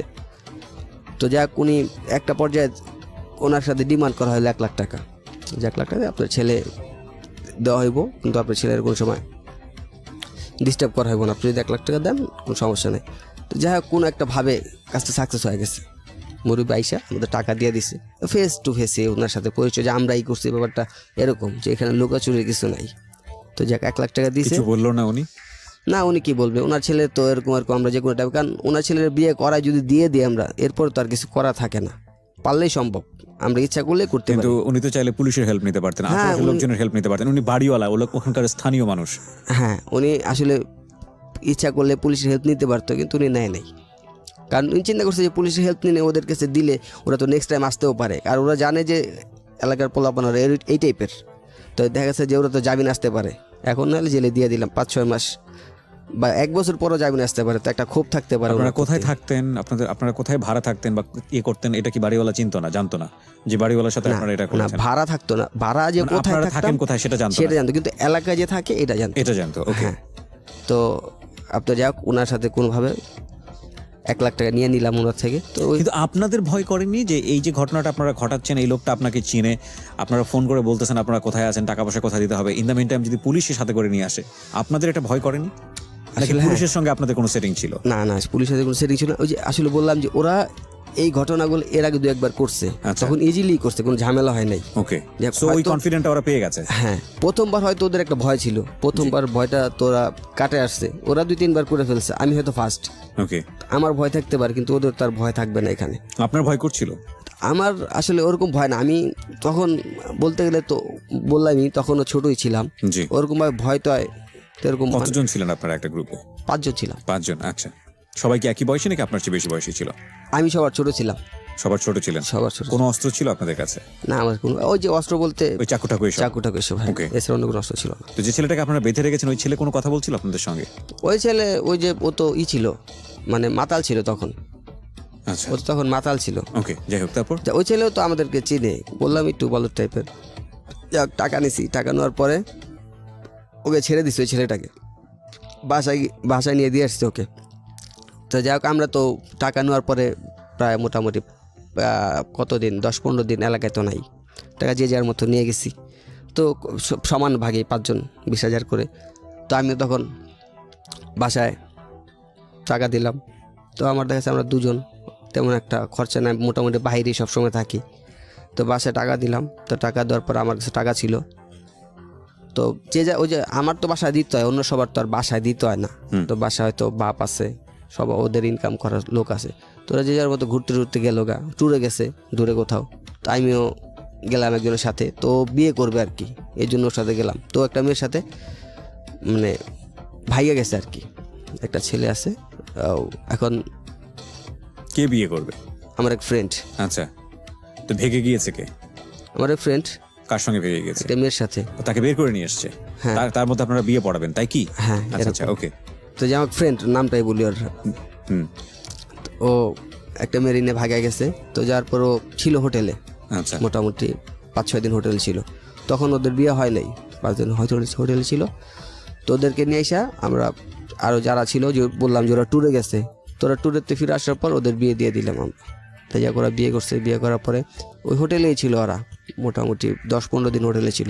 10-15 দিন পর হোটেল থেকে ওদেরকে ধরে পুলিশে নিয়ে গেছে। আচ্ছা, হোটেল থেকে তো হোটেল থেকে পুলিশে নিয়ে গেছে। তো পুলিশে নেওয়ার পরে যে কমপ্লেন করছে মেয়ের বাপ মা, ওরকম ভাবে না, হোটেল থেকে এমনি নিয়ে গেছে। তো নিয়ে যাওয়ার পর ওদের ফ্যামিলির কাছে ফোন দিয়েছে, তো ফ্যামিলি গেছে, আমরাও গেছি। তো যাই ওখান থেকে টাকা পয়সা দিয়ে ওদের ছাড়া নিয়ে আসা হয়েছে। তো সবাই জানে বিয়ে হয়ে গেছে ওদের। তো যাক বিয়ে হয়ে গেছে, ওরা আলাদা সেটেল হয়ে গেছে। তো আমার ওই ফ্রেন্ড যে বিয়ে করছে আর কি, তোর কাছে এর আগেও কয়েকবার করছে, তোর কাছে টাকা ছিল, কইছে ভাই আমরা তো বিয়ে করে ফেলছি, এখন তো এসব সম্ভব না, আর একটা ব্যবসা করি। এখন কী ভাই কী ব্যবসা করবেন বলেন? পরে বলছে ফেন্স ডিলের ব্যবসা করবে। যেই ফ্রেন্ডটা বিয়ে করে ধরা খেলো, হ্যাঁ হ্যাঁ আচ্ছা যার কথা আপনি বলছিলেন একটু আগে। হ্যাঁ, তো বলছে ফেন্স ডিলের ব্যবসা করবে আর। তো ফেন্স ডিল ব্যবসার সাথে তো আমার ওরকম অভিজ্ঞতা নাই, বুঝিও না। তো আসলে আমার ওই ফ্রেন্ড, চুরির সাথে অভিজ্ঞতা হয়েছে, ড্রাগের সাথে অভিজ্ঞতা হয়েছে, কিডন্যাপের সাথে অভিজ্ঞতা হয়েছে, কিন্তু এই ব্যবসার সাথে কোনো অভিজ্ঞতা হয়নি, ড্রাগ ব্যবসা। হ্যাঁ, এই ব্যবসার কোনো অভিজ্ঞতা নেই। তো ওরা জানতো যে আসলে আমি মানে এলাকার মধ্যে খুব, পাশের এলাকা তো, এলাকার মধ্যে খুব পাওয়ারফুল লোক, বা এলাকায় ওর সব কিছু মোটামুটি অ্যাভারেজ ক্রাইম যেহেতু যত কিছু সব কিছু আমার জানা, ওরা মনে করতো এরকম, কিন্তু আমিও বুঝতে দিতাম না যে না আমি এগুলো জানি না। মানে একটা ভাব নিতেন আপনি? হ্যাঁ, এরকম ভাব দিতাম। তো ওরা বুঝতো যে হ্যাঁ এরকম। তো আমি বললাম যে ঠিক আছে ভাই, আপনি যেহেতু কইছেন ব্যবসা করবেন, তাহলে এটা আমরা বেনাপোলেতে নিয়ে আসবো আর কি। ওই বললাম বেনাপোলে, তো মানুষ এলাকায় থাকলে, সিনিয়র টিনিয়র থাকলে যে জানা হয় যে বেনাপোলে ফেন্স রিল বিক্রি হয়, তো এখান থেকে নিয়ে এসে বিক্রি। তো উনি বলতেছে, ওনার এক বড় ভাই ছিল, উনি ব্যবসা করতো। তো উনি জানতো যে বেনাপোলের থেকে নিয়ে আসে 200 টাকা, 220 টাকা। তো ঢাকা আইসা ওটা সেল হয় 500 টাকা, 550 টাকা এরকম। তো আমাকে বললাম যে ঠিক আছে ভাই, এরকম তো আমিও জানি, আর এদিকে ভাই ব্রাদার আরও সবাই আসে আনে, তো আমারে দিন টাকা আমি নিয়ে আসবো না। তো উনি তো বিয়ে করছে, তখন কী করবো, দেখা যাচ্ছে এইসব ব্যবসাটা সব করবো এই চিন্তা ভাবনা। তো আমার কাছে টাকা দিচ্ছে 50,000 টাকা, ভাই আপনি কিছু মিক্স করেন কইরা। তো আমি ওর বলছি ভাই আমার কাছে এত টাকা নাই, আপনাদের যে কাজটা করছে এই 20,000 টাকা আছে। আমি তো 20,000 টাকা নাই আমার কাছে, ওই যে বাসায় দিয়ে দিছি। এই রাসেলও কি জড়িত ছিল ওই চিন্তার সঙ্গে? হ্যাঁ, ওই ইয়ের সাথে, সরি, কিডন্যাপের সাথে। হ্যাঁ, ওকে। তো আমি বললাম যে আমার তো 20,000 টাকা আছে, আর তো নাই, তো আমি এই দিতে পারবো, এর বেশি দিতে পারবো না। তো ঠিক আছে, এর আগে ওরা 3টা কাজ করছে, তো ওদের আরও টাকা আছে। তো ওই যে আবার ও বিয়ে করার টাইম ওর বাসার থেকে অনেক কিছু নিয়ে আসছে, সোনার কানের দুল, চেন টেন যা ছিল ওদের, ওর মার। সব মিলিয়ে কত টাকা হলো? আমার টাকা 20,000 তো ওকে বলছে আমি দিব, কিন্তু আমি তো 20,000 টাকা দিই না। ওরা আপনাকে কত টাকা দিয়েছে? 50,000 টাকা ও দিচ্ছে, সব মিলে গোল্ড হোল্ড এগুলো সবকিছু মিলিয়ে। গোল্ড টোল বিক্রি করছে, ও হোটেলে ছিল। সব মিলিয়ে আপনাকে 50,000 টাকা দিয়েছে? হ্যাঁ, আচ্ছা, আমাকে 50,000 টাকা দিয়েছে। তো আমার প্ল্যানটা ছিল এরকম যে ও 50,000 টাকা নিয়ে আমি পুরোটাই নিয়ে নিব আর কি, খাই দিব আর কি ওর টাকাটা। ওকে। আমি আর ব্যবসার সাথে যাবো না আর কি, 50,000 টাকা আমি খাই দিব। 50,000 টাকা নিলাম, তিনি আসলে 50,000 টাকা আমি ওইখান থেকে নিয়ে বাসায় চলে আসলাম। তো আমার তখন একটা ফোন ছিল, তো মোটামুটি দামি একটা ফোন ছিল। তো ওই চুরি করবার ফোন কিনছিলাম একটা, তো ওই ফোনটা আবার ওরে দিয়েছিলাম ব্যবহার করতে, যে ভাই কয়দিন ও বিয়ে করছে, কয়দিন ভাই আমি ব্যবহার করি, আপনি নিয়েন। তো যাই হোক, ওইখান থেকে আমি 50,000 টাকা নিয়ে বাসা আসলাম। বাসা আসার পরে টাকা পয়সা চিন্তা করলাম যে যাকে এখানে যেহেতু ওরা তো পাশের এলাকার, ওদের সাথে তো ওরকম সম্পর্ক নাই, বাসাটা চেঞ্জ করে অন্য বাসায় চলে যাই। তো আমি ওখান থেকে বাসা চেঞ্জ করে অন্য জায়গায় নিয়ে নিলাম। টাকাটা মেরে দিলেন? হ্যাঁ, টাকাটা নিয়ে গেলাম। তো টাকা নেওয়ার পরে এখন দেখা গেছে যে পার্শ্ববর্তী এলাকা, তো দেখা যাচ্ছে একটা থানার এরিয়ার মধ্যেই, তো দেখা এক সময় হয়েই যায়। তো ওর সাথে দেখা হয়েছে। তো ওরা তো ওই যে বললাম আগে যে ওরা জানে আমি একটু পাওয়ারফুল, অনেক কিছু জানি, ভাব নিয়েও চলতাম। তো ওরা ওরকমভাবে জোর দিতে পারতেছে না ভাই টাকাটা। ও না, এখানে একটা জিনিস মিস হয়েছে যেটা ওকে আমি ফোন দিয়ে বলছিলাম যে আমাদের তো ধরা খেয়ে গেছি। মানে মিথ্যা বলেছেন? হ্যাঁ, যে আসলে ডিলটা ধরা খেয়ে গেছেন? হ্যাঁ, ডিলটা ধরা খেয়ে গেছি। তো ওই যে এর মধ্যে আবার 2-3 মাস আমি ওর সাথে দেখা হয় না, বললাম যে থানায় ছিলাম বা জেলে ছিলাম ওরকম। তো ওর সাথে দেখা হয়েছে, তো আমার কাছে টাকা চাইতেছে যে ভাই টাকাটা ধরা গেছে। আমি এখন কইলাম যে ভাই আপনি 50,000, আমার তো 20,000 টাকা এখানে আছে, তো এখানে মিলা জিলা খাইছি। তো এখন দোষটা তো ভাই আমি গেছি দেখে আমার হয়েছে, আপনি গেলে তো আপনিও খাইতে পারতেন হিসেবে। তো যাই হোক, যা হয়েছে না হয়েছে। হ্যাঁ, গেছে না ভাই আমার তো এত টাকা ছিল, আমার তো কিছু টাকা আপনার দেওয়া উচিত। পুরাটাই তো দিতে হবে এই কথা বলেনি, বলতে দেওয়া উচিত। হ্যাঁ, তো মানে বলতে পারতো, কিন্তু ওই যে বললাম এলাকার মধ্যে একটু মনে হয় যে পাওয়ারফুল, ওই হিসাবে জোর দিতে পারতেছে না। যাই হোক, অনেকদিন পর আবার দেখা হইলো, ভাই টাকাটা দেন, আমি খুব বিপদে আছি। যাক, অনেক কষ্ট মষ্ট করে ওনার 2,000 টাকা দিলাম, মানে এক পর্যায়ে জোর করে নিছে আমার থেকে অনেক লোকজন ঠেকা ঠোকা। তো যাক 2,000 টাকা দিছি, এরপর আর দেই নাই। যাক, ওর সাথে আবার সম্পর্ক শুরু হইলো। 2,000 টাকা দেওয়ার পরে আবার সম্পর্ক শুরু হলো। তখন আবার যে টাকা শেষ, ওর কাছে তো যা টাকা ছিল সব দিয়ে দিল, ফেন্সিলের ব্যবসা করবে। তো সবাই মিলে আবার একটা চিন্তা করলাম যে আরেকটা কিডন্যাপ করব।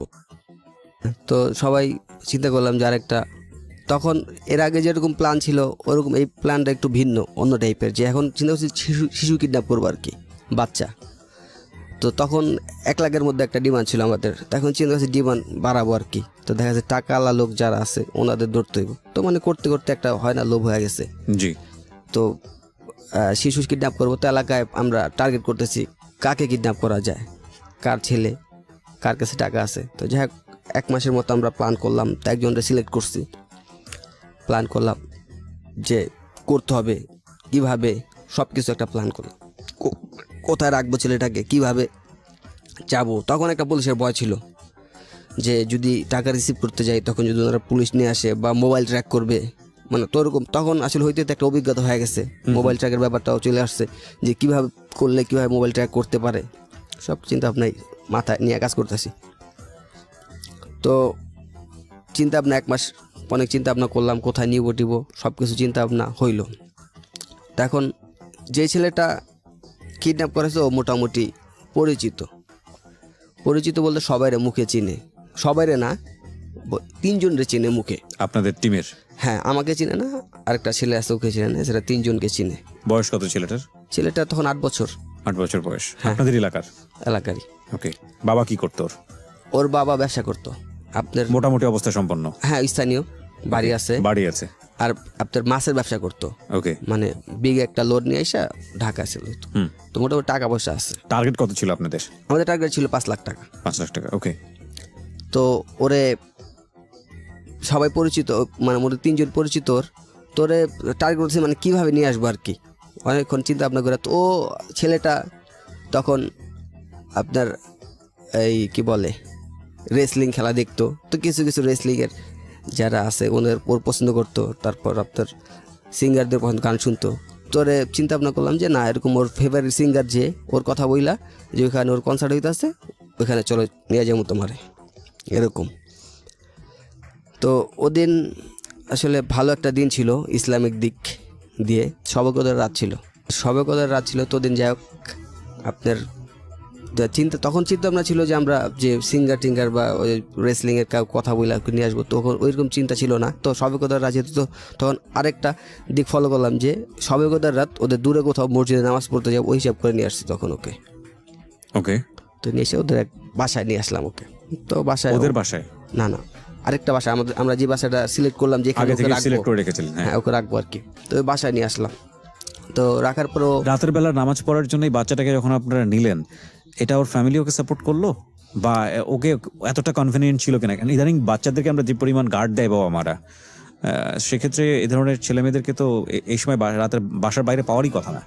আসলে শবে কদর রাতটা এরকম একটা রাত, এটা তো আসলে লোকাল এরিয়াগুলাতে যে ছেলে মেয়ের সবাই বাইরেই থাকে বা মসজিদের আশেপাশেই থাকে, আর এলাকায় অনেক মসজিদ, একটা এলাকার মধ্যে অ্যাভেলেবেল মসজিদ। ওই সুযোগটাই আপনার কাজে লাগিয়েছেন? হ্যাঁ, বাসাতে বের হয়, বাসার একটু সামনে গেলে 200 গজের বা 100 গজের সামনে মসজিদ, প্রত্যেকটা এলাকারই। ওকে। বা 200 গজ পর একটা করে মসজিদ থাকে। তো ওরে নিয়ে যাক বাসায় গেলাম, ওই বাসায় ওরে বসাইলাম। তো আমাদের যে প্ল্যানটা ছিল, আমাদের প্ল্যানটা ছিল ওকে মেরে ফেলবো।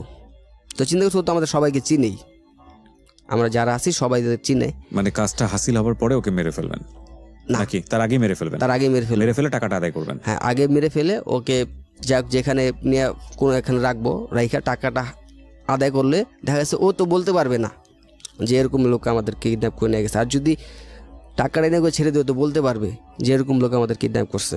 তখন আমরা হিসাব করছি অ্যামাউন্টটা বেশি, বিগ অ্যামাউন্ট, তো ওইখানে পুলিশের সহায়তা নিতেই পারে। এই চিন্তা ভাবনা করে এই কাজটা করলাম। তো ওরে নিয়ে আসলাম। তো আমরা মোটামুটি আমাদের প্রক্রিয়া অনেক কিছুই সম্পূর্ণ, যে ওকে মেরে ফেলবো এরকম একটা যে চিন্তা ভাবনা ছিল। তো আমরা তো তখন আসলে অতটা কিছু মাথায় কাজ করতো না, যাই হোক ওদের যে এই আপনার ইঁদুরের ওষুধ বলি আমরা, বিষ যেটা বলি আর কি, তো এটা নিয়ে আসলাম, টাইগারে মিক্স করলাম। তো টাইগার মিক্স করে খাওয়াই দিছি ওরে। হ্যাঁ, তো মিক্স করে খাওয়াই দিলাম। তো তো বাসায় বাচ্চাটা আসার পর কি কান্নাকাটি করছিল না, এই যে কোথায় নিয়ে আসলেন বা কি অবস্থা? না, ওর সাথে ওই যে গল্প করছিলেন? 3 জনের যে পরিচিত বললাম, ও আচ্ছা আচ্ছা। হ্যাঁ 3 জনের সাথে ওরকম তো পরিচিত ওরা আছেই, তো এই জন্যই তোকে মেরে ফেলার চিন্তা ভাবনা, ওরকম না থাকলে তো আর মেরে ফেলার চিন্তা ভাবনা থাকতো না। ওকে। তো চিনে দেখে এরকম, তো 8 বছরের বাচ্চা মোটামুটি অনেক কিছুই বুঝে। তো ওকে খাওয়াই দিলাম। তো খাওয়ার পর দেখা যাচ্ছে যে ওর মানে যে কোন প্রক্রিয়া, পার্শ্ব প্রক্রিয়া কিছু হইতেছে না আর কি। তো বুঝতে পারতেছি যে না, ব্যাপারটা তো এরকম কিছু হইতেছে না। তো যাকে দিয়ে আনা হলো, তোর বললাম কি রে ভাই, কি ওষুধ আনলি, কি জিনিস আনলি যে কাজ হইতেছে না? ওর বলছে ভাই ভালো জিনিসই তো আনলাম। তো যাই হোক, আমরা তো মোটামুটি 5 জন ছিলাম। তো 5 জন চিন্তা করলাম যে না, এইটাতে কাজ হইব না, ওরে এমনি মেরে ফেলে ধইরা বাসার মধ্যেই।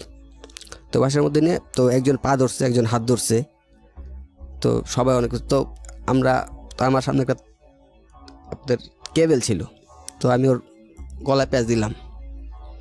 তো হাত ধরছে, তো একজন পায়ে ধরছে, তো বুকের উপর একজন ধরছে।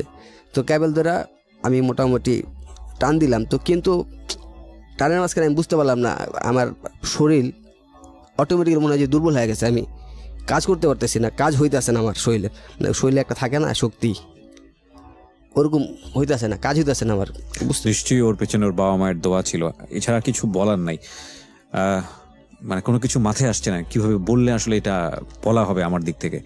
যাই হোক, বলেন তারপর। তো যাই হোক, মোটামুটি প্রথম পর্যায়ে তো আমি যেটুকু বুঝলাম যে ওর আসলে আজরাইল হয়তো ওর কাছাকাছি চলে আসছিল, ওইখান থেকে আমি রিল্যাক্স হয়ে গেলাম। মানে আমার বললাম যে হাত কাজ করতেছে না, মানে হাতের যে একটা শক্তিটা পাইতেছি না, টানতে আমি যে ক্যামেলটা টান দিব, তারটা টান দিব, পারতেছিলাম না। তো আরেকটা ব্যাপার, অলৌকিক ব্যাপার যেটা হলো, তারটা খুব মোটা ছিল, তো মাঝখানে তারটা ছিঁড়ে গেছে, খুব মোটা, মানে ছিঁড়া অসম্ভব, যাক ছিঁড়ে গেছে। তো আমি ওখানে রাখলাম, তো রেখে বললাম যে ভাই এটা আসলে আমার পক্ষে পসিবল না, আপনারা যদি করেন ভাই করেন, আমি চলে যাই। আমি আসলে আবার মানে তখন আমার খুব ভার হয়ে গেছে শরীর, বুঝতে পারতেছি যে এটা আসলে আমার পক্ষে সম্ভব না, এটা করা উচিত না। তো আমি বললাম যে ভাই আপনারা করেন, আমি চলে যাই। তারা আছে যে না এই পর্যাহান, তো এখানে এই জায়গায় চলে যাবো, এটার মানে কি? এত দূর আসলাম, এত কিছু প্ল্যান করলাম, এখন এই জায়গায় চলে যাবো। আর বাচ্চা তো তখন বেঁচে আছে। ও কি কোনো রকম কান্নাকাটি করছে, ভয় পাচ্ছে? মানে মুখে হাত দেওয়া ছিল, মানে ও প্রেশার দিতেছে ছুটার জন্য আর কি, আর ওর মুখে হাত দেওয়া আছে, তো ও যে চিলেছিল এরকম অবস্থানে। তাই আমি বললাম যে ভাই আপনারা করেন, আমি চলে যাই। এখন কোথাছে যে এখন যদি ওরা থুয়া যাই, তখন তো বিপদে বলবো আমরা, এখন ও তো সবাই চিনে বাসা যায় বলে দিব। তাই আমি করলাম ভাই আপনারা যা করেন, আমার পক্ষে সম্ভব না, আমি চলে যাই। তো যাই হোক, আমি দরজা খুলছি, তো দরজা খোলার পরে আমি বের হয়ে যাবো আর কি। তো এইটা আমি, ওরাও কি মনে করে ছেড়ে দিয়ে আমরা সবাই বের হয়ে গেছি গা, ওইখান থেকে বের হয়ে গেছি গা। ও এখানে একটু মিস্টেক হয়েছে। জি। তো ওকে রাখার সময় এই যখন ওকে মারবো চিন্তা ভাবনা, এর আগে ফোন দেওয়া হয়েছে ওর বাসায়। ওর আগে ফোন দিয়ে ফেলেছেন অলরেডি? এর আগে ফোন দিয়ে ফেলছে যে এরকম আপনার ছেলের এরকম কিডন্যাপ করা হয়েছে, আপনি ছেলের নিতে হইলে টাকা লাগবে 5 লাখ টাকা। আর আপনাদের সব সম্বন্ধে আপনাদের যা আছে সবই আমরা জানি, আপনার প্রত্যেক সেকেন্ডের আপডেট আমার কাছে আসতেছে, আপনি কি করবেন না করবেন সব আমাদের কাছে আসতেছে। আপনি অন্য কোনো চিন্তা ভাবনা করেন না, যেটা বলতেছি টাকা ম্যানেজ করেন, আজ হোক আগামীকাল হোক, যখনই দেন টাকাটা ম্যানেজ করেন। আর আপনি যদি আপনার কি বলে ডান হাত থেকে বাম হাতে বলেন ব্যাপারটা, আমার কাছে কিন্তু আপডেট চলে আসবে। আপনি সো কাউকে বলার চিন্তা ভাবনা করেন না, যেভাবে আছেন ওইভাবে কাজ করেন।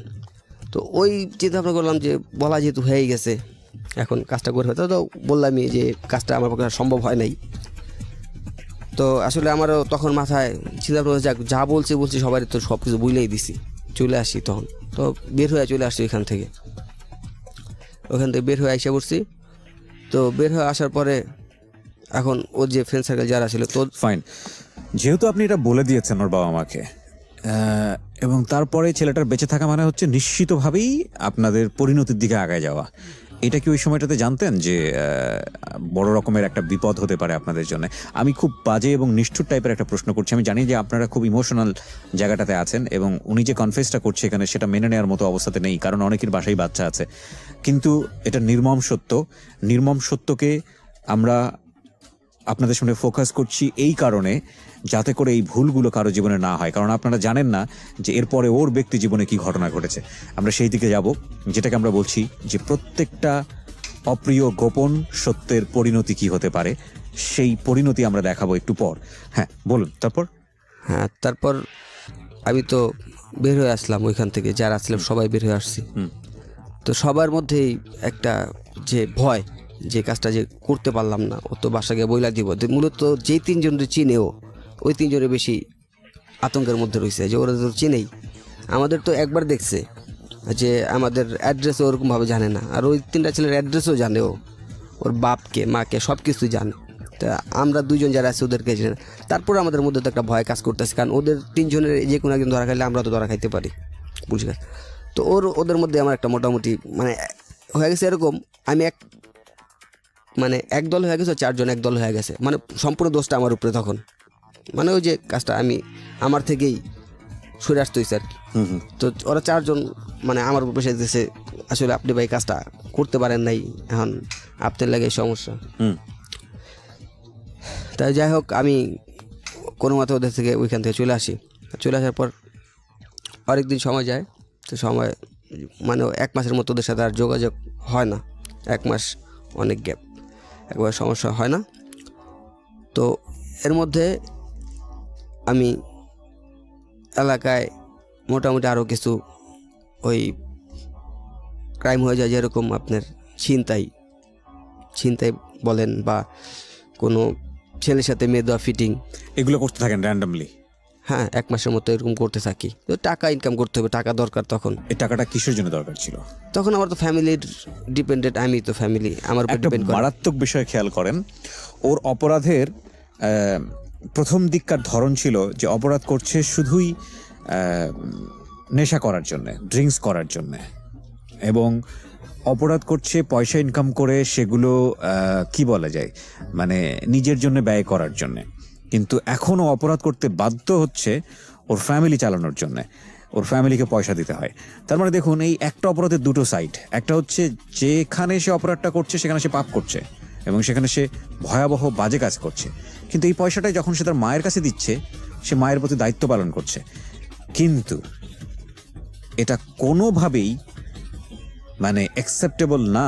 ইভেন ওর মাও যদি জানতো যে এই পয়সাটা এভাবে আসে, আমার মনে হয় না যে ওর মা 1 পয়সা নিজের জন্য ব্যয় করতো। আপনার মা কি জানতো এই সময়টাতে? না, জানতো না। ওকে, বলেন তারপর। আমার মা তো জানতো যে আমি কাজ করতেছি, যে কাজটা করতেছি, রাইট, ওই কাজ করে করে আপনি তাকে পয়সা দিচ্ছি। হ্যাঁ, তো এরকম। তো উনিও মাঝে মধ্যে সন্দেহ না, উনি অনেক সময় আমার উপরে রাগ করতো যে বেলা হয়ে গেছে অনেক, দেখা যাচ্ছে আমি 11টা 12টা, কোনো দিন 11টা 12টা পর্যন্ত ঘুমাইতাম, এত বেলা হয়ে গেছে, কাজ যেতেছিস না। দেখা যায় 1 সপ্তাহ এরকম হয়ে গেছে, তো কাজ যেতেছিস না, কী ব্যাপার, টাকা পাচ্ছিস কোথায়, এরকম কথাবার্তা। তো তাও আমি বুঝাইতাম যে কাজ নাই, 1 সপ্তাহ তো কাজ নাই, সমস্যা কি, আর বাইরে কাজ করলে মিল্লা জিল্লা হয়ে যায়, যে কোনোভাবে বুঝাইতাম আমাকে। তো তখনও তো টাকা ইনকামের যে একটা সোর্স তখন পাইতেছিলাম না, তখন এই কারণে মানে এই যে ছিনতাই করা, মানে ছিনতাইটা খুব কম। ছিনতাই বলতে গেলে ওই যে একটা মেয়ে একটা ছেলে ফিটিং দেওয়া, মানে ওইটা ছিনতাই বলা বসে থাকা দেখলে ধরে নিয়ে গিয়ে ঝামেলায় ফেলে দিতেন। হ্যাঁ, মানে নির্জন কোনো একটা থাকলে, হ্যাঁ এরকম। তো আপনার ওর তখন আমার কাছে এই কাজটা আমার কাছে নিকৃষ্ট মনে হইতো, যে কাজটা করতেছে, কিন্তু আমার পক্ষে এছাড়া অন্য মানে দেখা যায় আদার সাইডে আমি কাজ খুঁজতাম, পাইতাম না। কিন্তু এছাড়া আমার কাছে আর, কারণ আমার বাসায় যাই হোক বললাম না, যেহেতু কেমন তো হয়ে যায়, আমার মাস শেষে এমন একটা ফিক্সড একটা অ্যামাউন্ট দিতেই হবে, কারণ বাসা ভাড়া আছে, বাসা একটা খরচা আছে, দিতেই হবে, যদি কেমন হয়ে যায় তারপরেও। দেখা গেছে এরকম একটা ব্যাপার ছিল। তো এই জন্য টাকা তো আমার জোগাড় করতে হবে। দেখা গেছে যে এছাড়া আমার আউটসাইড থেকে টাকা দেওয়ার মধ্যে কেউ নাই। ওকে। তো তারপরেও আমার কাছে ভালো লাগতো না এই কাজগুলো করতে, তো বাধ্য হয়ে করতাম, টাকা দরকার। আর তখন ওই যে মদ খাওয়াটা আসলে কমে গেছে, তখন তো টাকা নাই, তখন ওই যে গাঁজা খাওয়াটা স্টার্ট হয়েছে, গাঁজা খাওয়াটা চলতেছে। তো এখান থেকে আস্তে আস্তে 1 মাসের মতো হইল। তো হঠাৎ একদিন আমার এলাকাতেই বুঝতে পারছি মানে সিভিল টিম আর কি, পুলিশের যে সিভিল টিম থাকে বা এসবি যে আর কি বলে স্পেশাল ব্রাঞ্চ। তো আমি বুঝতে পারছি যে ওনাদের গাড়ি থেকে নামছে, যে আমি বুঝতে পারছি যে এটা পুলিশের লোক, মানে একটা থাকে না লোক দেখলেই তো বোঝা যায়, এতদিন ধরে ক্রাইম করতেছি পুলিশের লোক দেখতে পারছি। আমি তো দেখা আস্তে করে পাশ কাইটা চলে আসতেছি। তো মোটামুটি হাইটা একটু মানে জোরে হাইটাই যাচ্ছে, আর ওনারা যে আমার পিছনে এসে আমি বুঝতে পারি নাই। তো আমার ফ্রেন্ডও একটা পিছনে, আমার আরেকটা ফ্রেন্ড আমার পিছনে মোটামুটি 100 গজ পিছনে। তো আমার ডাক দিছে, তো আমি তাকাইলাম, তাকায় দেখলাম ওর মোটামুটি পাশেই ওই পুলিশের লোক 3 জন। তো আমার দাঁড়াইতে বললো, আমি বললাম যে আয়, আমি সামনে আছি আয়। তো আমি আসলে তখন কিছুটা আন্দাজ করতে পারছি যে ওরে এরকম যে ওর সাথে হইতে পারে না হইতে পারে, মানে আন্দাজটা করছি ওর সাথেই হবে, গ্যাসটা এরকম ছিল যে ওর সাথেই হবে মনে হয়। তো যাইতেছি আমি একটু মানে পাওড়া গতি, তখন যখন ওরও হাঁটার স্পিডটা বেড়ে গেছে তখন আমি বুঝতে পারছি, তখন আমি দৌড় দিছি। কিন্তু তো যেই রাস্তা দৌড় দিছি ওই রাস্তাটা খুব ব্যস্ত ছিল, এই জন্য আসলে দৌড়া বের হইতে পারি নাই। তো যাই হোক আমার দৌড়া ফেলছে, তখন আমি বুঝতে পারি না যে ক্রাইমটা করছি, কিডন্যাপের কেস বা মামলা, ওই সেই কিডন্যাপের কেস। হ্যাঁ কিডন্যাপের কারণে যে এটা বুঝতে পারি। তো আমি মনে করছি অন্য ওই যে চিন্তাই করি বা এগুলোর জন্য হয়তো এগুলার জন্য, যে হয় না এলাকার মধ্যে থাকে তো ভাই, ওই আমরা বলি ইনফর্মার যেটাকে সোর্স রাইট থাকে না। আমি মনে করছি আমার ফ্রেন্ড ও এরকম, আসলে ও তো এরকমই করেই আমাকে ধরাইছে। যাক আমি মনে করছি ওই কারণগুলো হইব, কিন্তু এই যে এই কারণ এটা বুঝতে পারি নাই। তো যাক আমার ধৈরা দিয়েছে, থানা নিছে। তা থানায় নেওয়ার পর অনেক মারধর করছে, অনেক মানে ভাষায় বোঝানোর মতো না। মানে ছোট থেকে বড় হয়ে এত মায়ের একসাথে খাই নাই, মানে ছোট থেকে বড় হয়েছি যত মায়ের খাইছি। মারার সময় কি বলতেছিল? বারো ছেলের মতো ছিল যে এরকম এই ছেলেটা কিডন্যাপ করছোস কি লেগা, এরকম টাকা চাইছোস, এছাড়া এর আগে কয়বার করছোস, মানে কি এর সাথে জড়িত তোর সাথে, আর কে আছে, কোথায় কোথায় মারতো। এই কথাগুলো এই জন্যই বলছি যে আপনারা যারা খারাপ পথে আছেন বা অপরাধ জগতের দিকে পা বাড়াচ্ছেন, তারা একটু জেনে রাখেন যে অ্যাকশনগুলো কি হয়। কি করেছে মারের বর্ণনাটা আমি একটু শুনতে চাই ভালো করে। হাঁটুতে মারতো, পায়ের তলায় মারতো। কি দিয়ে মারতো? লাঠি, মোটা রোল দিয়ে। হ্যাঁ হাঁটুর মানে এই যে মালাইটাতে? হ্যাঁ এইখানে মারতো। হ্যাঁ, আর আপনার পায়ের তলায় মারতো, আর এই পেশিগুলোতেও মারতো, পায়ের যে পেশিগুলো থাকে পেশিগুলোতে। আচ্ছা। আর হাতেও মোটামুটি দেখা গেছে যে মারার ধরন তো অন্যরকম ওদের, মানে কিভাবে যে মারে আসলে বুঝাইতে গেলে নিজের কানা চলে আসবো। অনেক মানে ছোটকাল থেকে পর্যন্ত 20 বছর বয়স পর্যন্ত একসাথে মার করলেও এত মার খাই নাই, তো অনেক মারে। তো আমি, আপনার ওই ফ্রেন্ডটাকেও ধরেছিল নাকি শুধু আপনাকে? না ওদের আগে ধরছে। ওদের আগে ধরে ফেলেছে? ওদের আগে ধরে এটা আপনি ফেলছে। জানতেন না? না, ওদের ধইরা অলরেডি আপনার করে চালান করে দিছে। ওকে। তো ওদের যেদিন করে চালান করছে এর পরের দিন আমার ধরছে। ওকে, ওরা ইনফরমেশনটা দিয়েছে? আমি তখনও জানি না ওদের ইনফরমেশন দিছে কিনা ওরা। আচ্ছা। আমি নিল আমার মারলো। তো ওরা এর মধ্যে ওরা দুজনের মধ্যে একজন 164 বল, যেটা স্বীকারোক্তিমূলক, 164 ধারায় 164, হ্যাঁ, জবানবন্দি দিয়ে দিয়েছে অলরেডি। ওদের দেওয়া হয়েছে 2 জন রে, ওদের 2 জনের মধ্যে একজন দিয়ে দিছে, আরেকজন দেয়নি। আচ্ছা। তো আমার ধরছে, তো আমি তো বলতেছি না, তো আমার অনেক মারছে। তো আমার রাত্রে নিয়ে গেছে, প্রায় 3 ঘন্টা মারছে আমারে ওইখানে। একজনই মারতো নাকি পালা করে করে? হ্যাঁ না, একজনই, মানে ওইখানে যে দারোগা ছিল আর কি, তো উনি অনেকক্ষণ, তো উনি আসলে ওই এলাকার ওই থানায় খুব খাতারনাক দারোগা ছিল, অনেকক্ষণ মারে। তো ওরা মারার ধরনই অন্যরকম। তো আমি ওই 3 ঘন্টা মারার পর যে বসুব না দাঁড়ামো পসিবল না, মানে শুয়ে রয়েছি, দাঁড়ানো সম্ভব না আর বহা সম্ভব না, এরকম মারা মারছে। তো আপনার মারার পর যাই হোক আমার ওইখান থেকে নিয়ে রাখছে। তো রাত্রেবেলা আমার কাছে টাকা ছিল কিছু, তো এখন আমার ফ্যামিলি কেউ জানে না যে আমি, তো ওইখানে পুলিশে দিলাম, কিছু টাকা দিলাম, একজন থাকে না কনস্টেবল, ওনাকে টাকা দিলাম, জানবে কিছু খাবার নিয়ে আসেন।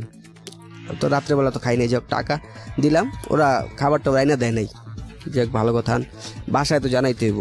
তো সকালবেলা লোক আইছে আপনার প্রত্যেকটা থানার মধ্যে, সকালবেলা ওই আপনার উকিলের সহযোগী যারা থাকে আর কি, ওনারা যায় যে উকিল লাগবে কি না, এরকম যায়। তো ও গেছে, তো বলেছে যে আপনার ফ্যামিলির সাথে যোগাযোগ করলে আপনার, তো যাক আমি বাসার নাম্বার দিলাম, টাকাও দিয়ে দিলাম, যে বলছে ফোন দিব টাকা 100 টাকাও দিয়ে দিলাম।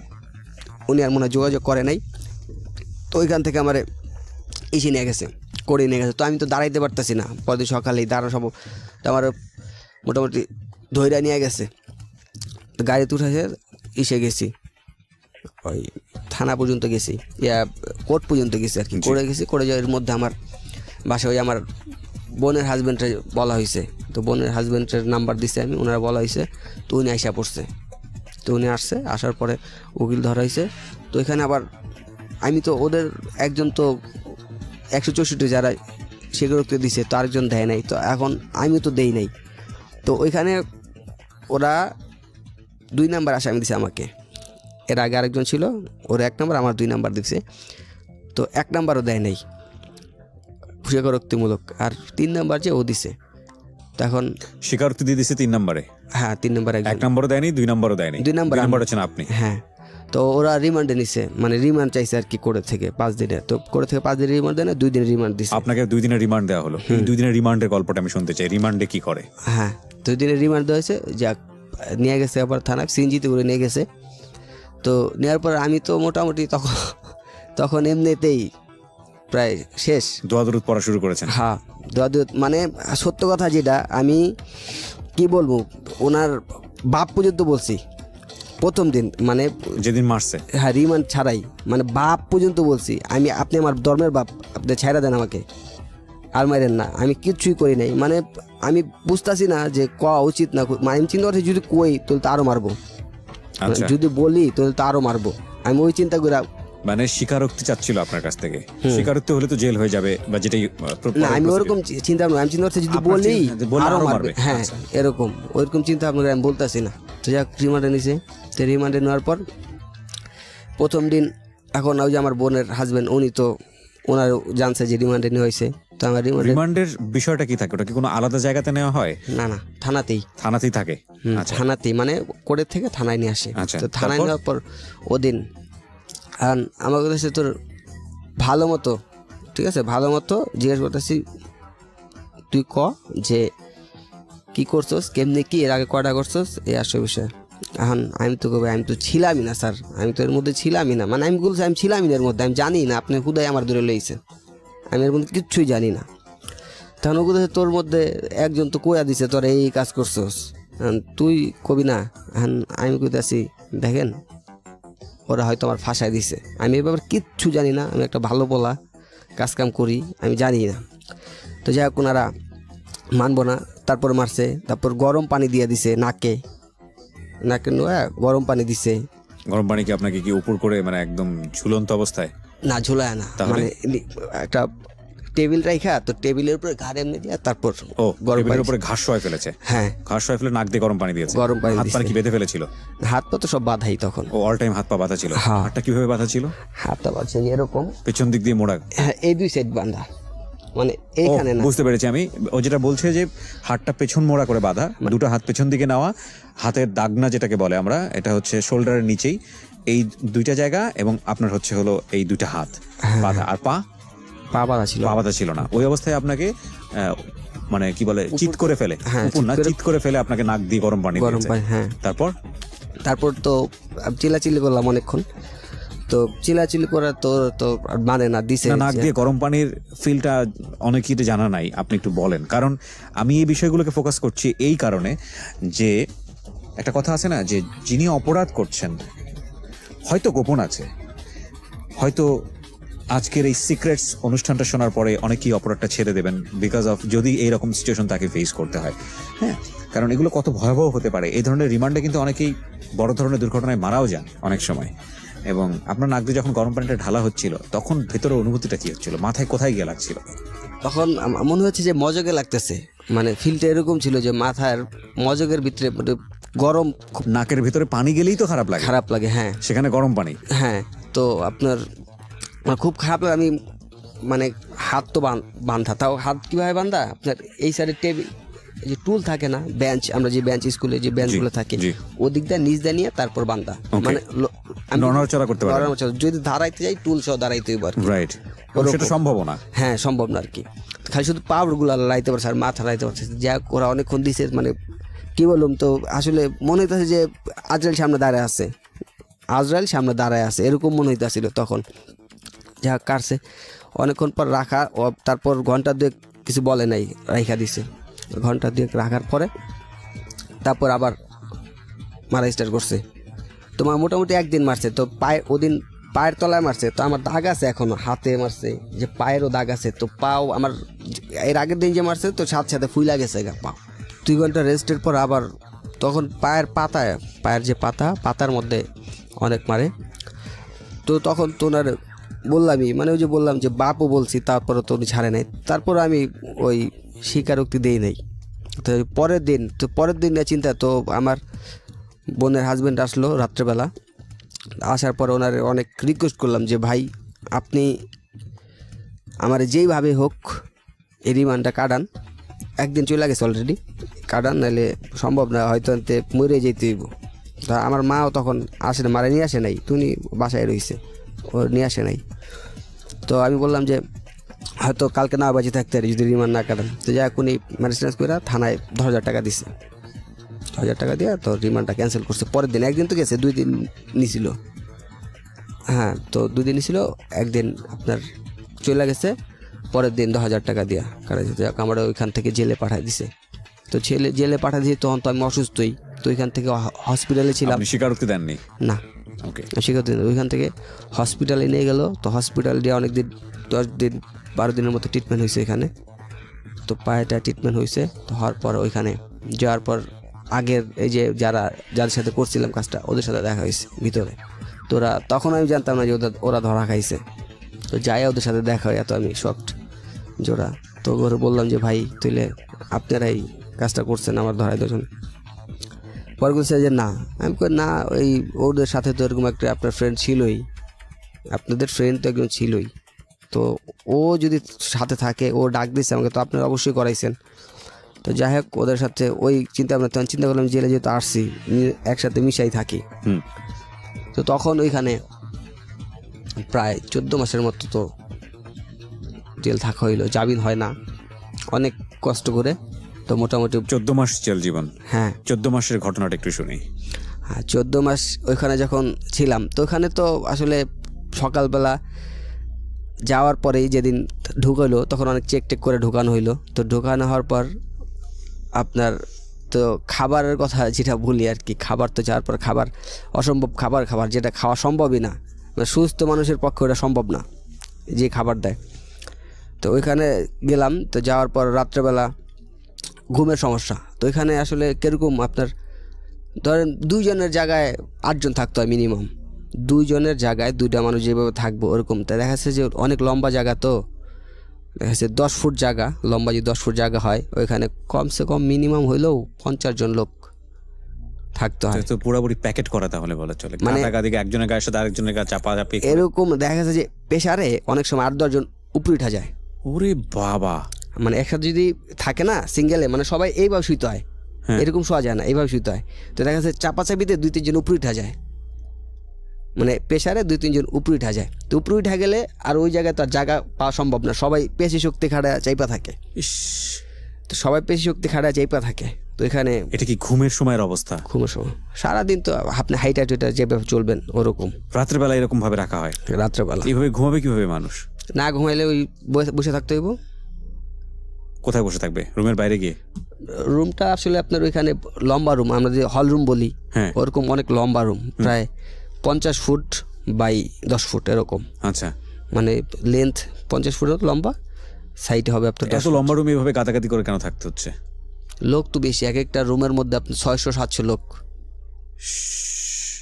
সবাই কিভাবে ঘুমাইতে পারে নাকি বসে থাকে? না, যা ওইখানে ব্যাপারটা হচ্ছে সবাই তো আর ঘুমাইতে পারে না, অনেকে তো বসেই থাকে, বসে ঘুমায়। তার এর মধ্যে ব্যাপারটা হচ্ছে আপনার 10 ফুটের মধ্যে 3টা লাইন থাকে, লেন্থ থাকে আর কি।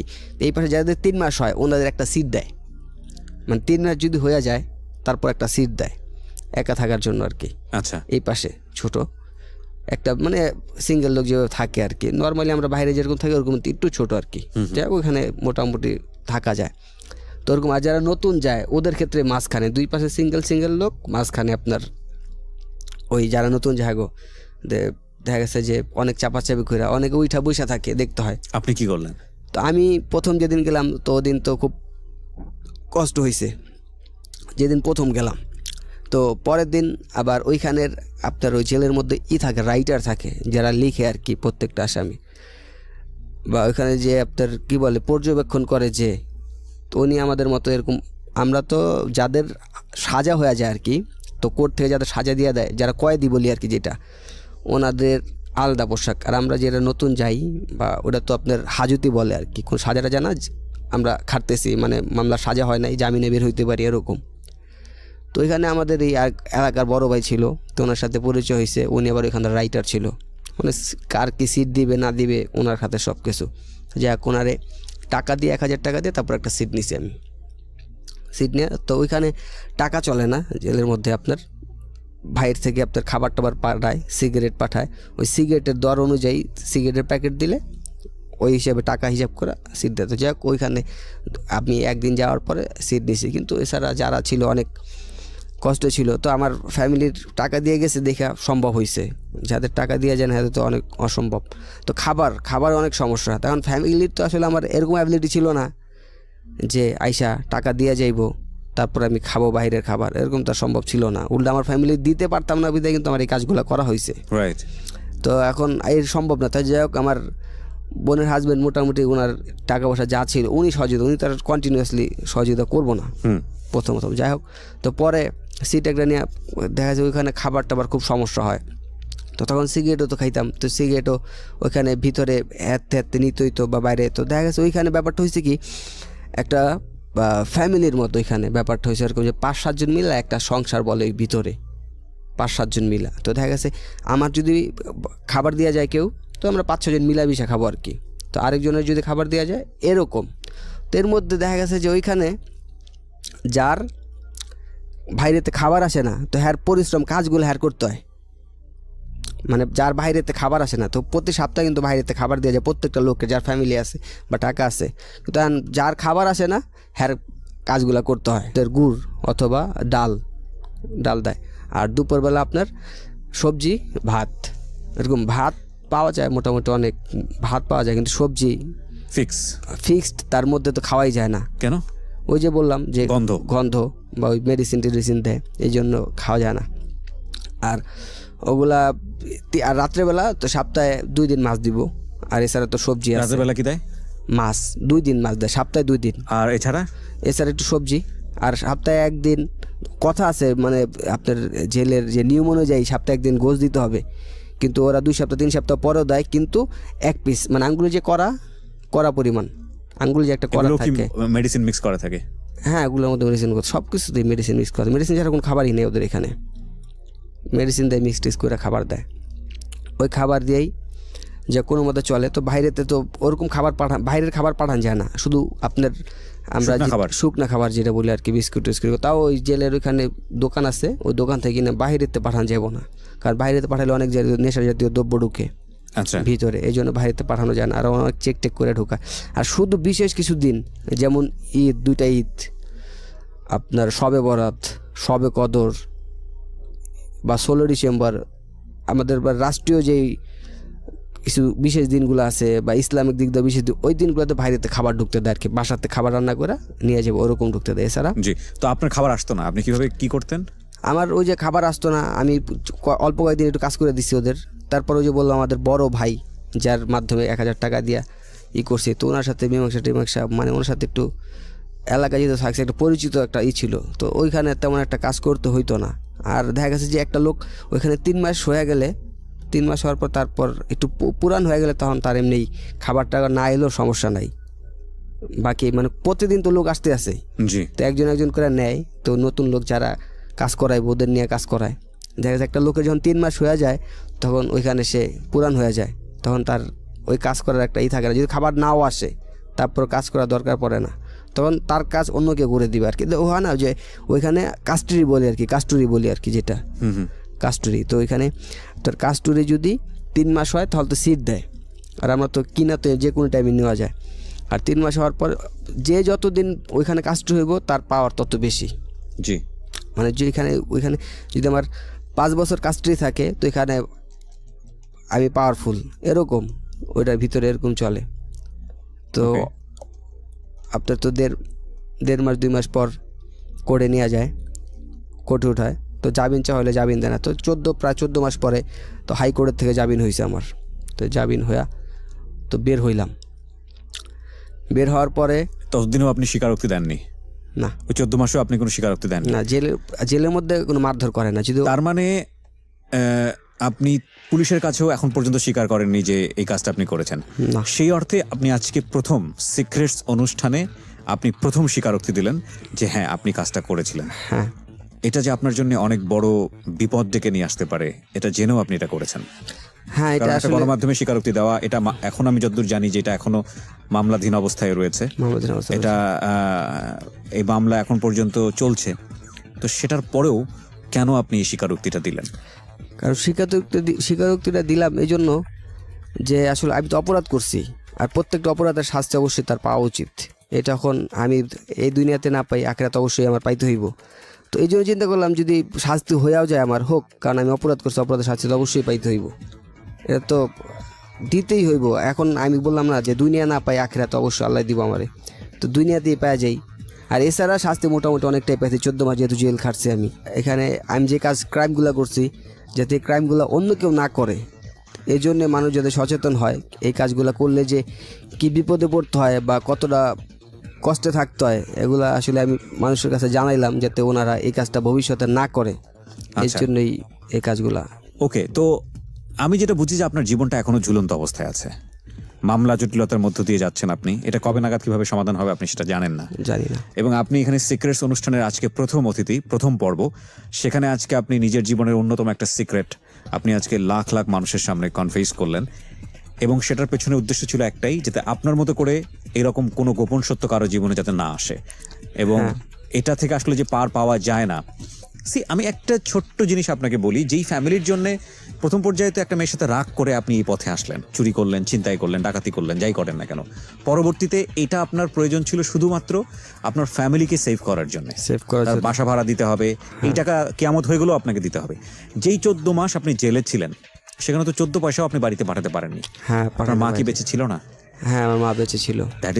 দ্যাট ইজ মাই কোশ্চেন, প্রিয় শ্রোতা, যে ওর যে ফিলটা ছিল যে কিয়ামত হয়ে গেলেও আমার বাড়িতে টাকা পাঠাতে হবে, কিয়ামত তো হয়েছে, তার চেয়েও বড় কিছু হয়েছে ওর জীবনে, যে ও 4টা পয়সা বাড়িতে পাঠাতে পারেনি, এবং ওর মার সবচেয়ে কাছের মানুষ ছিল ও, সেই মানুষটা জেলে কখন বের হবে, কিভাবে বের হবে ওর মা জানে না। একটা হচ্ছে যে মাকে পয়সা পাঠাতে পারছে না, সেটা তো একটা কষ্ট আছেই, কিন্তু মা তার সন্তানকে জেলের মধ্যে রেখে বাইরে আছে, তাহলে মার জন্য ফিলটা কি হতে পারে, মানে ভয়াবহতম অবস্থা। তারপরেও তো আপনার মাটা বেঁচে ছিল, তাহলে আপনার ধারণাটা ভুল প্রমাণিত হলো যে না, আসলে এই মানে বেঁচে থাকার জন্য আসলে অন্যায় পথে 1 পয়সা রোজগার করার প্রয়োজন নাই। এই 14 মাস কিভাবে আপনার মা চলেছে? হ্যাঁ, এইটাই, মানে যে আমি তো তখন যে কাজগুলো করছি হয়তো চিন্তা করছি যে বাসায় টাকা দিতেই হবে, রাইট, কিন্তু এখন তো এই টাকা মানে উল্টা পথে যেটা বলে ক্রাইম পথে যে টাকা বা অনৈতিকভাবে টাকা ইনকাম করা, যে ফ্যামিলি চালাইতে হইব, যে ওরকম না করলে যে আল্লাহ চালায় না, এটার আসলে প্রমাণ তো মিলেই গেল। তারপরেও যা করছি জীবনের তো অবশ্যই ভুল করছি, তার এখানে আসার কারণ তো এটাই, যে আমার মতো ভুল আর কেউ না করে। এই সময় মা কিভাবে চলতো? আমার মা চলতো, আবার মামারা ছিল, সাপোর্ট দিয়েছে তারা, মামারা, তারপর আমার বোনরা ছিল, বোনের হাজবেন্ড যারা ছিল, সামহাও তারা সাপোর্ট দিয়েছে। হ্যাঁ, এবং এটাই আল্লাহ বলেছেন যে চাইলেই তুমি সৎ পথে থাকতে পারো, বাকিটুকু তো তিনি হেল্প করবেনই। হ্যাঁ, এবং সেজন্য অসৎ পথে যাওয়ার কোনো প্রয়োজন নেই। ওকে, একটু শুনি আমি। 14 মাস পরে জেল থেকে আপনি বের হলেন, বের হওয়ার পরে কবে বের হয়েছেন, এটা কতদিন আগে? বের হয়েছি প্রায় 6 বছর হয়েছে। 6 বছর হয়ে গেছে। এই 6 বছর আপনি কি করছেন, কিভাবে আপনি ওই জেল থেকে বের হওয়ার পরের ঘটনাগুলো একটু ধারাবাহিকভাবে শুনি আপনার কাছ থেকে। জেল থেকে বের হওয়ার পরেই তো আমি অসুস্থ ছিলাম, তো জেলের মধ্যে অনেক দূষণ থাকে, তো ওইখান থেকে খুব অসুস্থ হয়ে যাই। তো প্রায় 5-6 মাস আমার ট্রিটমেন্ট করাতে সময় লাগে। তো ট্রিটমেন্ট করার পর আমি আবার যে কাজ করতাম তখন ইলেকট্রিকের এই কাজে ঢুকলাম। তো আমার পরিচিত এক লোক ঢুকাই দিল, তো ওইখান থেকে আমি এখন কন্টিনিউ ওইখান থেকে কাজ করতেছি। তো এখন মোটামুটি আল্লাহর রহমতে খুব ভালোই আছি। তো দেখা যাচ্ছে নিজে কাজ নিয়ে নিজে করতেছি এখন নিজে কাজ নিয়ে নিজে করি। তখন মোটামুটি- যারা আপনাকে মামলা দিয়েছিল তারা কি মামলা তুলেছে? না, তারা এখনো মামলা তুলে নাই। দেখা করেছেন তাদের সঙ্গে? তাদের সাথে দেখা এমনি হয়েছে, কিন্তু ইচ্ছাকৃতভাবে ওরকম ভাবে দেখা করি নাই। যারা আপনার সঙ্গে ঢুকেছিল তারা বের হয়েছে? হ্যাঁ, তারাও বের হয়েছে, জামিনে বেরোতে পেরেছে? জামিনে বেরোতে আপনার কোনো পয়সা খরচ করতে হয়েছে? 1.5 লাখ টাকা খরচ হয়েছে। কত টাকা? 1.5 লাখ। 1.5 লক্ষ টাকা। এই টাকাটা ম্যানেজ হয়েছে কিভাবে?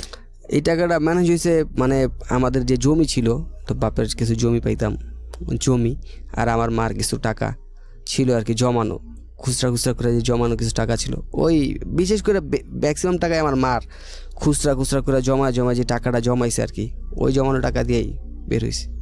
সি, আপনি যে পয়সাটা রোজগার করতে গেলেন তার চেয়েও কত গুণ পয়সা আপনার চলে গেল, মান সম্মান চলে গেল, এবং জীবনের এত ভয়াবহতম সময় পার করলেন। একটা জেল ফেরত মানুষ এখন একটা মামলা কাঁধে নিয়ে আপনি চলছেন। সামাজিকভাবে তাদেরকে বাংলাদেশে কিভাবে দেখা হয় সেটা আপনাকে নতুন করে বলার কিছু নাই। হ্যাঁ। বিয়ে শাদী করেছেন? না।